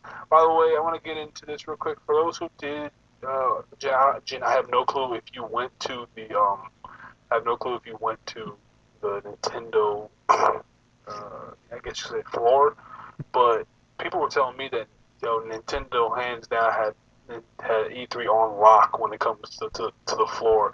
People were just geeking out about Smash Brothers because that is a game. People really underestimate the power of Smash Brothers, and they think that, oh man, it's old, no one cares about it. No, people will drop everything to play Smash Brothers in a group of people because it is one of the most competitive games that Nintendo has, which is why I never understood why people say, oh, Nintendo has no competitive games. They do. And that's a prime example because they were on the news in Los Angeles. I saw a clip because my friend Shokyo, he went there, and he's pretty cool. So he went there and he was on the news, and he's on this. He has a Facebook, Shokyo. I'm gonna shout him out real quick, and he was showing how the news were just reporting Nintendo only. They were talking about how that this big Super Smash Brothers event was just taking over the floor. Literally like 50, 60, 70, then 80, 90, 100 people started showing up to play this game, this demo. And it was crazy. They were having little Smash events and, characters dressed up. It was really good. But then back to this conference. I said 11, 12 talking points. I cared about that, Smash, Bayonetta. I don't care about the Hyrule Warriors. I don't care because Dynasty Warriors sucks. I'm sorry. I really just don't care about Dynasty Warriors. It may be a Zelda. It's like I'll put it just like my friend told me. He's like, dude, it looks just like Dynasty Warriors with like a Zelda like DLC skin. That's exactly what it looks like. It looks just like that. I don't care about that. I hate Dynasty Warriors. Splatoon. Can we get into that? Splatoon was my second favorite game I saw at E3. Splatoon looks innovative, it looks creative, it looks fun, it looks like it promotes teamwork. Splatoon is about like these like squid beings and these humans, and I think you're a human and a squid at the same time, and you have to ink up a place, and you can swim through your ink, you can hide in the ink, and then I think you have a timer to cover as much ground. Except you have to use teamwork because the other team can cover your ink with their ink, and the person who has the most ink on the ground when time is up gets the W. So I really love that concept. I think that looks great. It looks like it's going to be one of the most competitive online games that Nintendo has to offer, and I'm really proud of that they put that out there. But with that being said, other than those three, I didn't really care. Mario Maker, are you serious, Nintendo? People have been doing that for years. Mario Maker, yeah, I guess that's cool, but people on PC have been doing that since like 1990. Like, it's legit. It's come on, man. Like, Mario Maker, really? Nah, man. You get no points for that. That's Mario Maker should have been out on N64. That's how late that technology is. Other than that, what else did Nintendo even show for? There was nothing that made me be like, man, this was great. Zelda U, of course, that's going to be great. But, to me, yeah, those four games, Bayonetta 2, Splatoon, Smash, and something else. I'm leaving something out, but whatever. Those 4 games. Oh, I can't remember the fourth one. But though I got 4 games: Bayonetta, Smash, Splatoon, and oh yeah, and Pokemon. Pokemon. I'm always a fan of Pokemon. So yeah, those look cool. Other than that, 4 out of 12 is not pretty good to me. It's absolutely terrible, actually. But the 4 games that they did show are gonna sell millions. I mean, it'll be successful for Nintendo, hands down. Pokemon Omega Red, that's gonna sell. It's gonna sell a million first week. Freaking Smash Bros. Is gonna sell a billion. Like it's gonna sell a trillion copies. First day. Bayonetta 2, I think it'll be a pretty good release. I can see that going about maybe 60, 70K first week, and freaking Splatoon, that'll be a very, very low key release. I think a lot of people are gonna forget about that game, but it'll be more of an unsung hero. Other than that, you basically get 2 blockbusters. Excuse my yawning. 2 blockbusters and 2 solid games. So pretty good games, but as an overall conference, aside from being entertaining, I have to judge it objectively. And by judging it objectively, the conference wasn't that good when it comes to the information in the games that they showed. There weren't enough. If they had more games with like Bayonetta 2, I would say hands down Nintendo just like shat on everybody. They just destroyed it, but they didn't. They had a pretty subpar conference, and for me at least, and I think they'll be successful. I already said that they have some blockbusters coming, so I think they'll be successful in their future. I see the Wii U getting a pretty big facelift coming soon. So yeah, respect to Nintendo, but nah, man, you missed the mark with me, man. So I'm gonna pass that back to Orfeo. All right, I'm gonna pass it on to Gamer. What you think, Gamer? Well, with Nintendo, I don't really pay attention to them anymore. I did skim through their Nintendo Direct type video a little bit, and so I was like, the only games that interested me were Bayonetta 2, what was it? Hyrule Warriors, because I'm a Dynasty Warriors fan. Oh. Although it's well, with that, I know absolutely nothing about Zelda, the like bit, because it plays like Dynasty Warriors. It sounds like I'm pretty sure I'll enjoy the gameplay, but with the story, I'll have like no idea what's going on.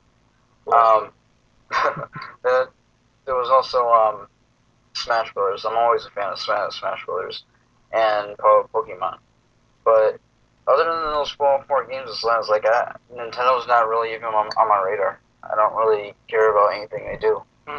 So then you weren't that impressed with the conference overall? No, not really. Okay. Alright, so that seems to be 2 people that were mostly turned off by Nintendo then.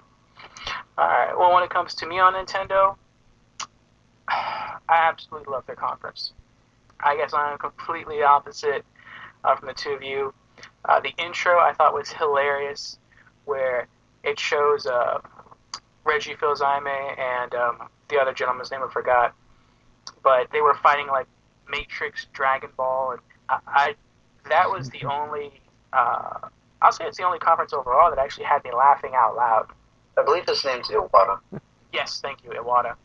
There was also that kind of action figure humor going on. I couldn't tell if it was like partially claymation action figures or whatnot, but that was some good humor. I liked how they poked fun at themselves, the fanboy and the E3 audience. Like, what about the next Mario game? Where's Star Fox?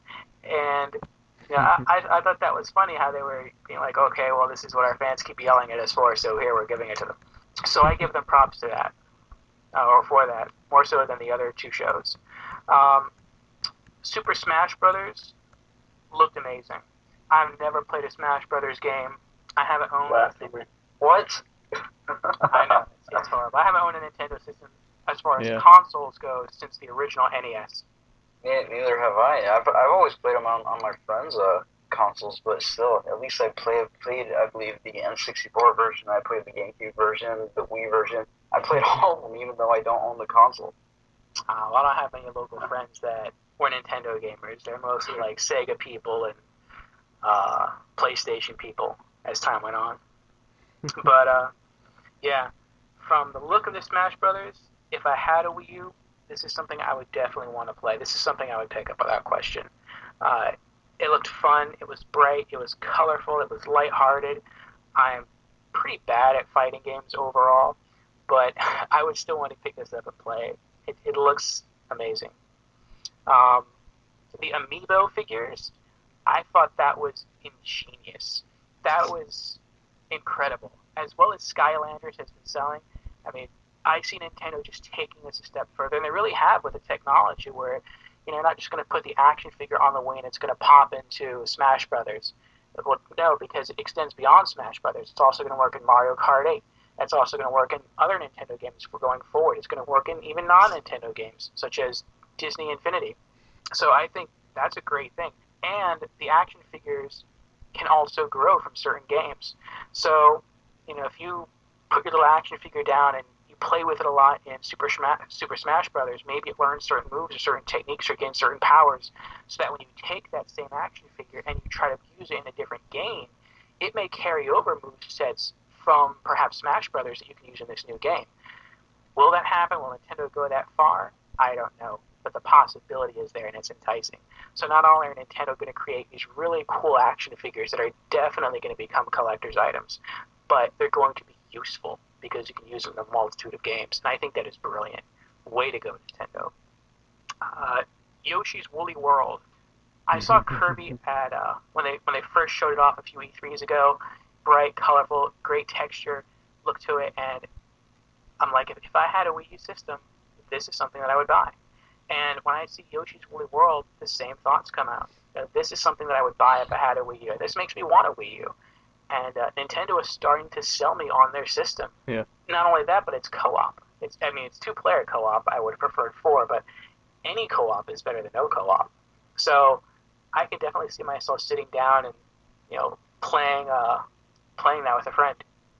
Captain Toad Treasure Tracker, another really good-looking game.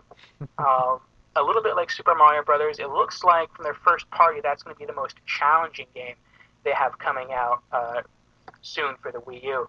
So that's something else that has. What game? Captain Toad Treasure Tracker. Oh no. Yeah, oh, no. sir.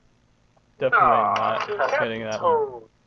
Captain Toad. Alright, for everyone here who's ever played, dude, I'm not saying the game is going to be bad, but it's a Toad game. Like, we might as well make a freaking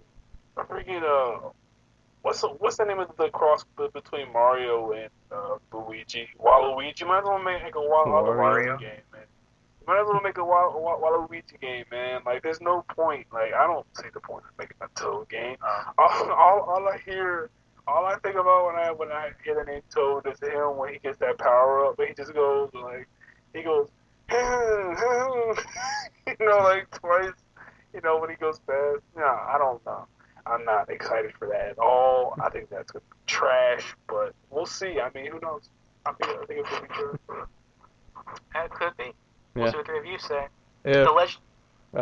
if I could interject for a second, I was actually talking to a friend of mine who owns a Wii U, and they said they were really excited about the new Toad game, but it's fine if you're excited for it, but my big deal is apparently, you can't jump or anything, but you have to, move him around using, the controller and, tilting it and stuff, and I'm just like, yeah, that's just too much work. I'd rather, just press the buttons. They're like, hey, move here, but, yeah, I don't know. It just turns me off the fact that, I actually have to do all that work. That's true. That's something I didn't know. I wasn't aware you had to do that to move. They weren't really showing someone playing that, just the screen of the character moving. So if it's like that, I don't know how into it I would be. But, yeah, see, I don't know now. But I guess maybe when it eventually hits a kiosk at a Best Buy somewhere, I might get my hands on it and give it a try, see what I think. The Legend of Zelda U, the new one coming, looked amazing. You can go anywhere, and they said that the question wasn't can you reach a spot, but how you got there. Were you going to go around the mountains through a valley? Were you going to scale the mountain? Were you going to sail across a river to get there? So the fact that it's open world like The Witcher or like an Elder Scrolls game only uses a graphical style that's uniquely Nintendo is crazy. And Nintendo hasn't had an open world game like they were saying since the NES days, where it feels vast and it feels like you can really explore everything. And the fact that they're bringing that back, that's something that I'm definitely looking forward to. Yeah. That will sell Wii U systems, definitely. Pokemon. Pokemon's Pokemon. It always sells. I'm not even going to go into that. Bayonetta 2. Bayonetta 2 really impressed me. Bayonetta 1 was supposed to sort of be Hideki Kamiya's replacement for Devil May Cry, since he lost that franchise. And Bayonetta 1, you could see it definitely had inspiration from the Devil May Cry series, but to me it felt like just a strange version of it. It felt like, I don't know, like it wasn't really there. With Bayonetta 2, it looks amazing. To me, it looks like a mashup of Devil May Cry 1 and Devil May Cry 4. That's a game that I would definitely like to play. Bayonetta 1, but it's bundled for free with Bayonetta 2 on the Wii U. Great value. Definitely, yes. Yeah. That is something I would love to pick up. So I would be super excited for that if I were a Wii U owner. Hyrule Warriors. I am, like Trun's, not a Dynasty Warriors fan, but So bad. It looks fun. but that's the thing, it does look fun. It's the same game with a different skin. I hate. Somehow Nintendo made it look fun. I don't know how, what they did. So if I had a Wii U, that would also be something They I would skipped play. all the trash parts of the game and made it look presentable. I don't know how they did it. Pretty That good. could be. Great marketing. Yeah. That is not a game I would buy. That is a game I would rent or borrow from someone, but I would definitely play it. Yeah. Dynasty Warriors is a game that if I found it on the ground outside of like a KFC, then I'd pick it up and play it, but I can't do that shit, man. Like, dude, I just can't. Haters. I'm a hater. I mean, do my Zach get Galifianakis laugh one more time. Anyway, I can't. I can't, man. I can't do it. Yeah. You're better than me. I'll just walk on by when you pick it up. I'll be like, oh, okay, Dinosaur. It's cool. I'll pick it up and play it. We get it with my greasy chicken hand. Like, but nah, I can't deal. The game is so bad. But go ahead. I'm sorry. Go ahead. No, it's fine. Xenoblade Chronicles. I forgot. That looked like a really serious JRPG coming to the Wii U. It looked more mature. It looked intense. It looked like it's going to have an interesting story. That would be something I'd really be into if I were a Wii U owner. Mario Maker. Yeah. I mean, I see it as Nintendo's take on the Play, Create, Share theme that I guess Sony started, or arguably started, with Little Big Planet, and Microsoft hopped in with Project Spark, and now Nintendo's going to kind of have their own thing. And, I like the fact that they're using Mario because he's a very popular character. He's arguably their most popular character. And it looks like you can do some really creative stuff with it. But I question how much people are really going to use it and play it. I would hope that you could explore other people's worlds. I don't know how that would work. I feel like there wasn't enough information shared about that at the show during the conference. But depending on how that works out, I think it could entertain a lot of people for a long time. So, props to Nintendo, at least for trying something different. Splatoon. Splatoon looks like a great party game. 4 versus 4 online or local multiplayer. That's incredible. That's something that I would not play by myself, but if I had people over, then I think that would be a great party game. Smash Brothers is awesome, from what I hear, but you can probably only play that for so long. Granted, it's probably a very long time, but you probably want to try something different, something fresh, a shooter instead of just fighting. And I think Splatoon really gives Mario that kind of extra party game. So props on that as well. 2 things that sort of I felt kind of twisted on. The first one was the extra characters for Super Smash Bros. They showcased at the end. When that anime style started showing up, I got excited. I'm like, oh, is Nintendo going to make their own anime? What is this? It's Link fighting Kid Icarus? is it not going to be an anime? Is it going to be some kind of like crossover game? Is it a new Kid Icarus game that also stars Link? Well, this is And then you find out, nope, it's just extra characters for Smash Brothers. And I was like, oh, okay, that was a pretty good troll, Nintendo. You got me on that one. But now I kind of want to see them try to make an anime because the graphics they were using looked great. At the end of the show, I liked the tease for Star Fox Wii U. I had to actually watch the show twice to get it, though. The first time through, I just saw Miyamoto turn around and address the audience, and I saw him playing something in the background, but the screen gets blurred out, and I saw a lot of green, so I thought it was grass. So I thought he was just playing Zelda Wii U, and I was really more focused on him than it was the screen. And then the second time through, I started to focus more on the screen, and I saw like a silver ship fly by and like fire out some stuff, and I was like, oh, that's Star Fox. Oh my gosh, that was the tease. That was the tease at the end when that E3 guy and the little action figure, what about Star Fox? And they actually showed it off. They just didn't announce they were showing it off. Because I'm like, what's the point of that? Like, just to show Miyamoto just turning around and talking to the audience about something? Like, I don't even know what he was talking about. But that was, I guess, that was kind of the whole point, was just to tease it. So, congrats again, Nintendo. It's realizing that made me smile.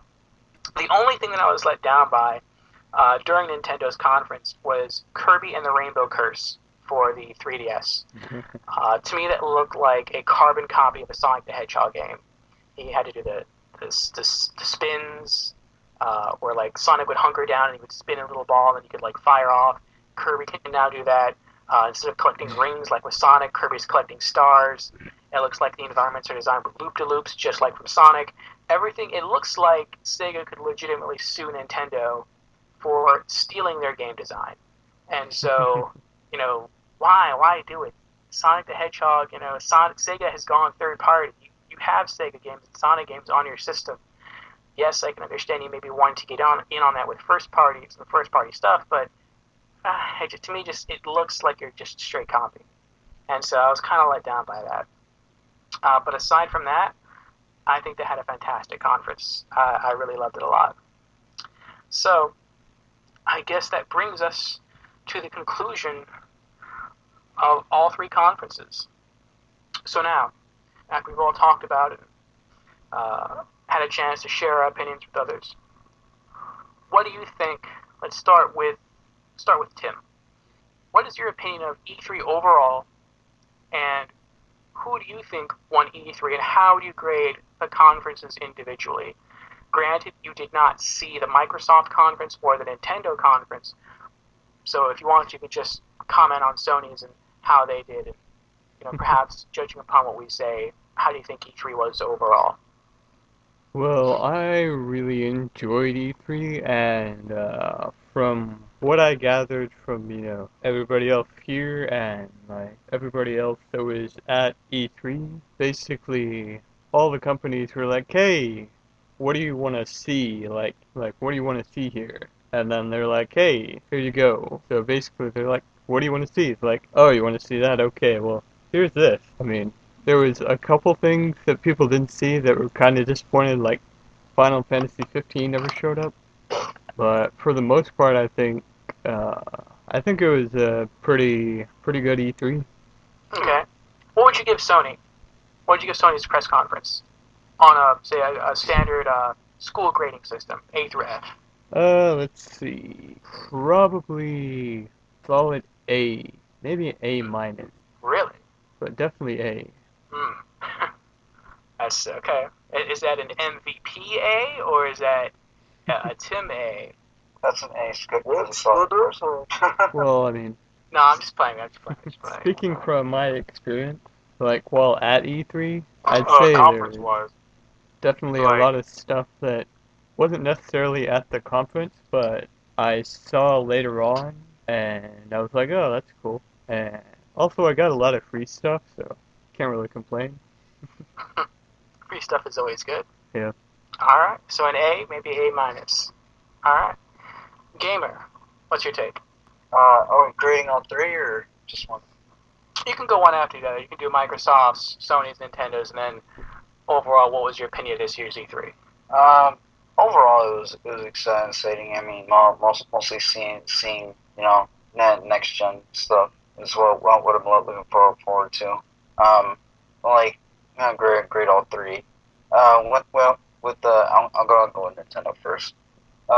See, Nintendo, I'll give them like a D because, like I said, I don't really care for them anymore. But besides those four games that I mentioned earlier that I actually like, Microsoft give a B plus. I'll give them a B plus, but because they did say that like they were gonna like talk strictly games and whatnot, and they were really trying to like appeal to the gamers more. And with Sony, I will give them like an A minus because there were there were a lot of indies I did not care about. But like this is probably a little bit biased, but like but like all I do pretty much play on is PlayStation. So yeah, so that's fine. We're all a little biased. So alright, Sony, one for you. Okay. Truns. Alright. My Microsoft, it's a D minus. I don't care about the conference. Conference was boring. Showmanship was lacking. The games that they show, I don't care. I care about Halo, and that's pretty much it.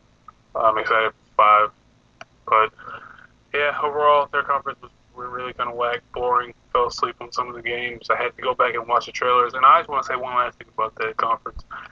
Microsoft conference is the equivalent to going on IGN and going in the trailers folder and just letting their playlist run. That's all. That's all it is.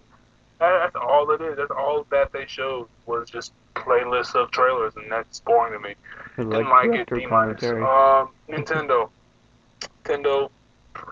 pretty much a lot worse. I mean, I'm not gonna say F, but I'll give it another D minus too. I mean, in my grading school experience, like a D is like anywhere from a 69 to a 75. So if Microsoft is like a 72, then Nintendo like a 70. So yeah, I didn't really feel that one. And Sony gets a C plus. I feel like Sony did a pretty okay job. They had some games that I will be buying and I'm interested in. Overall, their conference was it fell off. If they kept the pace and they kept their energy up to where it was in the beginning, then I probably would be like, oh man, this was an amazing conference. I loved it. But it just took a really steep, like, just plunge in like the middle of it, like 30 minutes plus. It was like, what the hell is going on? And I felt like I didn't care about any of the things they were talking about. So overall, his E3 to me was one of the worst that we've had in the past few years. And I'm really disappointed because I expected like all 3 companies to just destroy because this was like the new generation, and I expected them to all come out with a bang and say, oh, we have this game, this game, this game, this game. In a perfect world, Tony Wood came out and now it's Uncharted 4, freaking Last of Us 2. This is just perfect world. Uncharted 2, Last of Us, 2 showed Killzone 4 trailer. Came out, showed some Heavenly Sword 2, a new Mod Nation Races game. It just started destroying. Microsoft comes out, shows Halo 5 gameplay. Then they come out, they show, some new IPs. Like, I'd be cool if they showed scale-bound gameplay and whatnot, But the games that they showed to me didn't excite me. I'm grading the conferences on what the conference showed me, not off what I think the games will be doing, because I think scale-bound will be great. But I'm not going to factor that in and give it a B plus because I think it will be great. The trailer looked okay to me. It didn't look like anything I was going to be interested in off that. But overall, this was one of the worst E3s that we've had, and I stand corrected. I thought this was going to be one of the best, and I'm disappointed because you all know from the last episode, I was like, man, this is going to be one of the best, man, because this is going to be when all the companies just do what they got to do. I picked Microsoft to win, and Microsoft came in second place, and that's really not saying much with this grading scale. Sony won by default, man. Sony didn't out. Sony didn't win E3. Sony just didn't lose E3. That's all they did. So yeah, I'll end it there, and I'll give it to whoever has the floor now. Alright, so that's 3 PlayStation victories in a row. Well, my take on Microsoft. Actually, we'll talk about the show overall first. I'd have to say I agree with you, Sean. You know, this E3. I don't know about if it's the worst, but it was definitely lacking. Going forward, I was reading rumors that a lot of stuff is getting pushed back till next year, and that 2015 is really going to be the E3 for next gen, or, currently new gen. But I was hoping not all of that was true. I was hoping we did get some surprises, and we did get a couple here and there, but a lot of what we got were just sequels to pre-existing franchises. There was, yes, some really cool indie games, but nothing. I felt there was no wow moment during the entire show. Some stuff looked great. It looked like it'd be really fun to play, but I was never completely blown away by anything at any of the 3 conferences. So I would say it was a so-so E3. Definitely not the best, and hopefully next year's will be better. To break down each one, Microsoft for me gets a C+. I thought they did a good job overall. They said they're going to talk about games. They did it, and they showed off a ton of content. I wasn't especially hyped, I guess, about anything. I was watching a lot of stuff, and I was like, okay, B, C, B, C, D, C, C. But it averaged out to about a C. So, congrats to Microsoft on consistency, in my book. With Sony, I would give them an F. I flunked their conference completely. Yes, I did. Speak on it. The reason for that, the games at the Sony conference, there were games that they showed off that I liked more than games at the other 2 conferences. But those were the high points of their show. To me, the rest of those games rated very low in my book. Not only that, but a lot of the stuff they did irked me, such as Powers, such as Project Morpheus, such as the lack of Vita content. All those things added up to make me genuinely dislike their conference. And when I was looking at some of those announcements, yeah, like I said, they had those games or those announcements where I was like, whoa, that's A. But it was, it was like A, F, F, D, F, A, F, F. And so, all that averaged out in the end, it being completely pulled down to an F for me. I thought Sony bombed, and I hope they do better next year.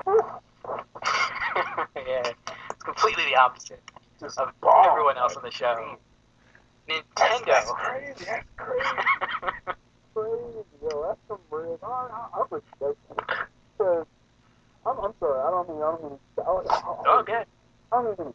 But this conference is like everything about these conferences is scream like we don't really care. We're only doing this because we need to get stock shares. Like it's like first of all, it's not even about the game. Like we all know this. It's about putting up the best products to get investors into your company. And for those who didn't know, that's what you think is about, is to get people from Wall Street and the people who have the money or checks at your company so you can get more games and, buy more stock. So you look at this was the most, dry. I can't say Nintendo's was dry, but all right, can I just give you some pet peeves from E3 real quick? And I'm not talking about the stuff. I'm just talking about what they did. Like, first off, the freaking presenter for Sony was the most annoying guy I've ever seen in my life. It was like a freaking rat. Like, he's just, I'm just like, why are you presenting this stuff? I don't respect this guy. Like, where's Jack Tretton? I know he resigned, but I just miss that guy so much. Jack Tretton was a boss. Freaking Microsoft. The dude standing on stage holding the Xbox controller, just staring at his little demo, and he's just playing a little demo on stage, and that's it. It doesn't say a word. There's no interaction. That's it. There's nothing else he says. He just walks off, and that's it. Okay, next trailer. Nintendo, freaking Reggie Fils-Aimé just stands in the front of the camera, so awkward for like 15 minutes because the lag is so bad, I guess, when he's trying to feed from Nintendo's feed or whatever, and he's just like, oh, hey, here's a new trailer. He stares at the camera for 30 seconds. Like, how are you having this amount of awkward pauses during your own event? Like, Nintendo, man, like, what are you doing? Freaking Sony just took a dive. And it's just like, all these conferences, I don't know if y'all agree with me or not, but all these conferences to me were cut dry. It was like, all these conferences, if I can put this in like an analogy, it's like a piece of bread. All these conferences were just a plain piece of bread with nothing on them. There was no mayo, there was no cheese, there was no ham, there was not even freaking butter. It was just, hey, here's a piece of bread. No one just wants to eat a piece of bread. Put some on it. So it's like, there was nothing in these conferences that made me just jump up and be like, oh, I did not see that coming. Like, when are the freaking, this is a rant, I'm sorry, when are the companies going to just sit down one day and then actually plan a conference that's going to have, like, whoa, what? Like, holy crap. And I hate everyone who leaks information. I did not watch the Metal Gear trailer the day before because I wanted to be surprised when it happened. And that was one of my favorite trailers. So I don't get how people are, you know, wanting, oh, I want surprises, but then you leak stuff, you're a freaking hypocrite. I hate that. Why can't companies and why can't the gamers just want to be surprised? Like, I want surprises. You know how crazy it would be if, like, Sony just got up on stage and said, hey, here's Heavenly Sword 2? Dude, like, dude, that would blow my mind. Like, I would die. I would be like, wow, this is incredible.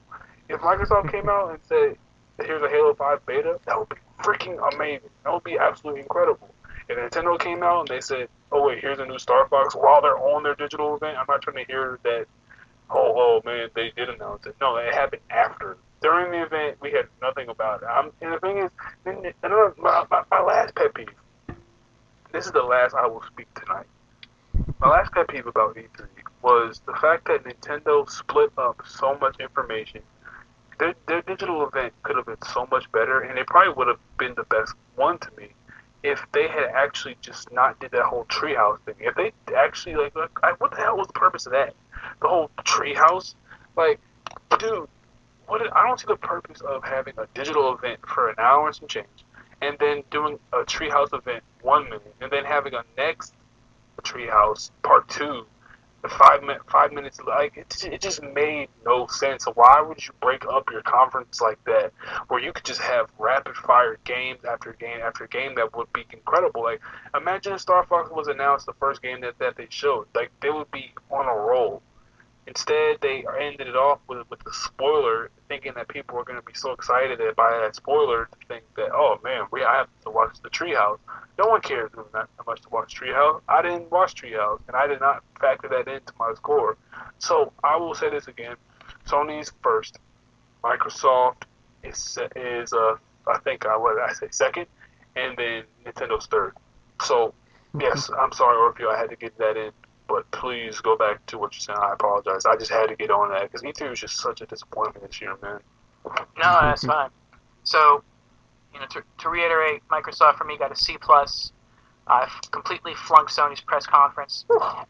When it came to Nintendo's, A+. The best conference out of the three. Everything they showed off, every single game, every single announcement, I was psyched about everything. Just everything they showed, I wanted to own or at least play, and I can't say that about the other two conferences. Aside from the one game I spoke on earlier, which was Kirby and the Rainbow Curse for the 3DS, that I didn't like so much. I dinged them on that, but because the humor of their overall show, from the intro to the other moments throughout, made me laugh to such an extent that I actually felt good watching their show. I didn't feel like, I'm watching a press conference. No, I felt like I was watching entertainment, and it made me happy. And to me, that completely offsets that one game announcement that I didn't care for.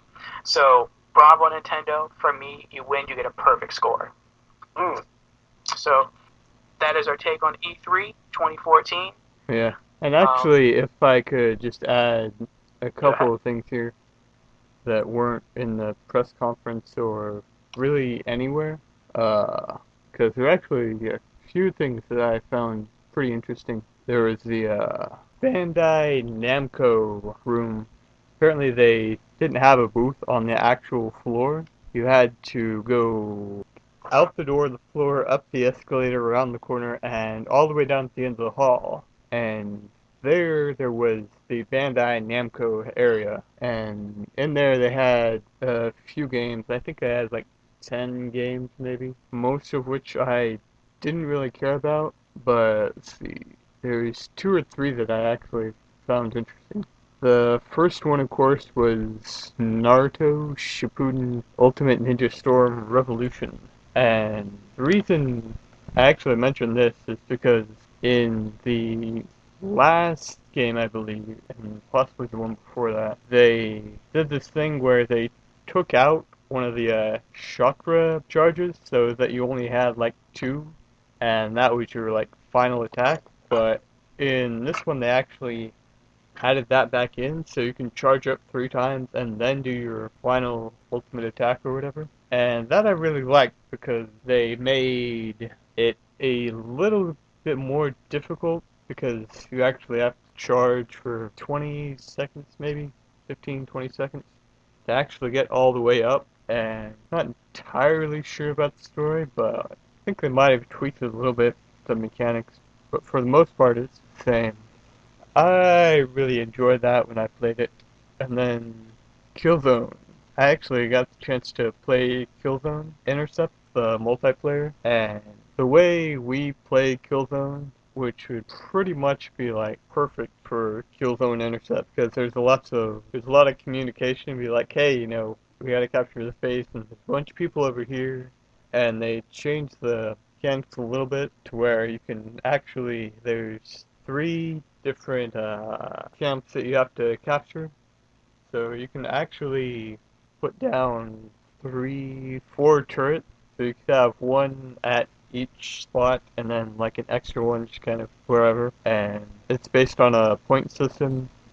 Not sure if they released that yet, but you have 1,500 points and you win. If you die, then you have to have like a certain amount of points to actually respawn if you actually don't get revived in time.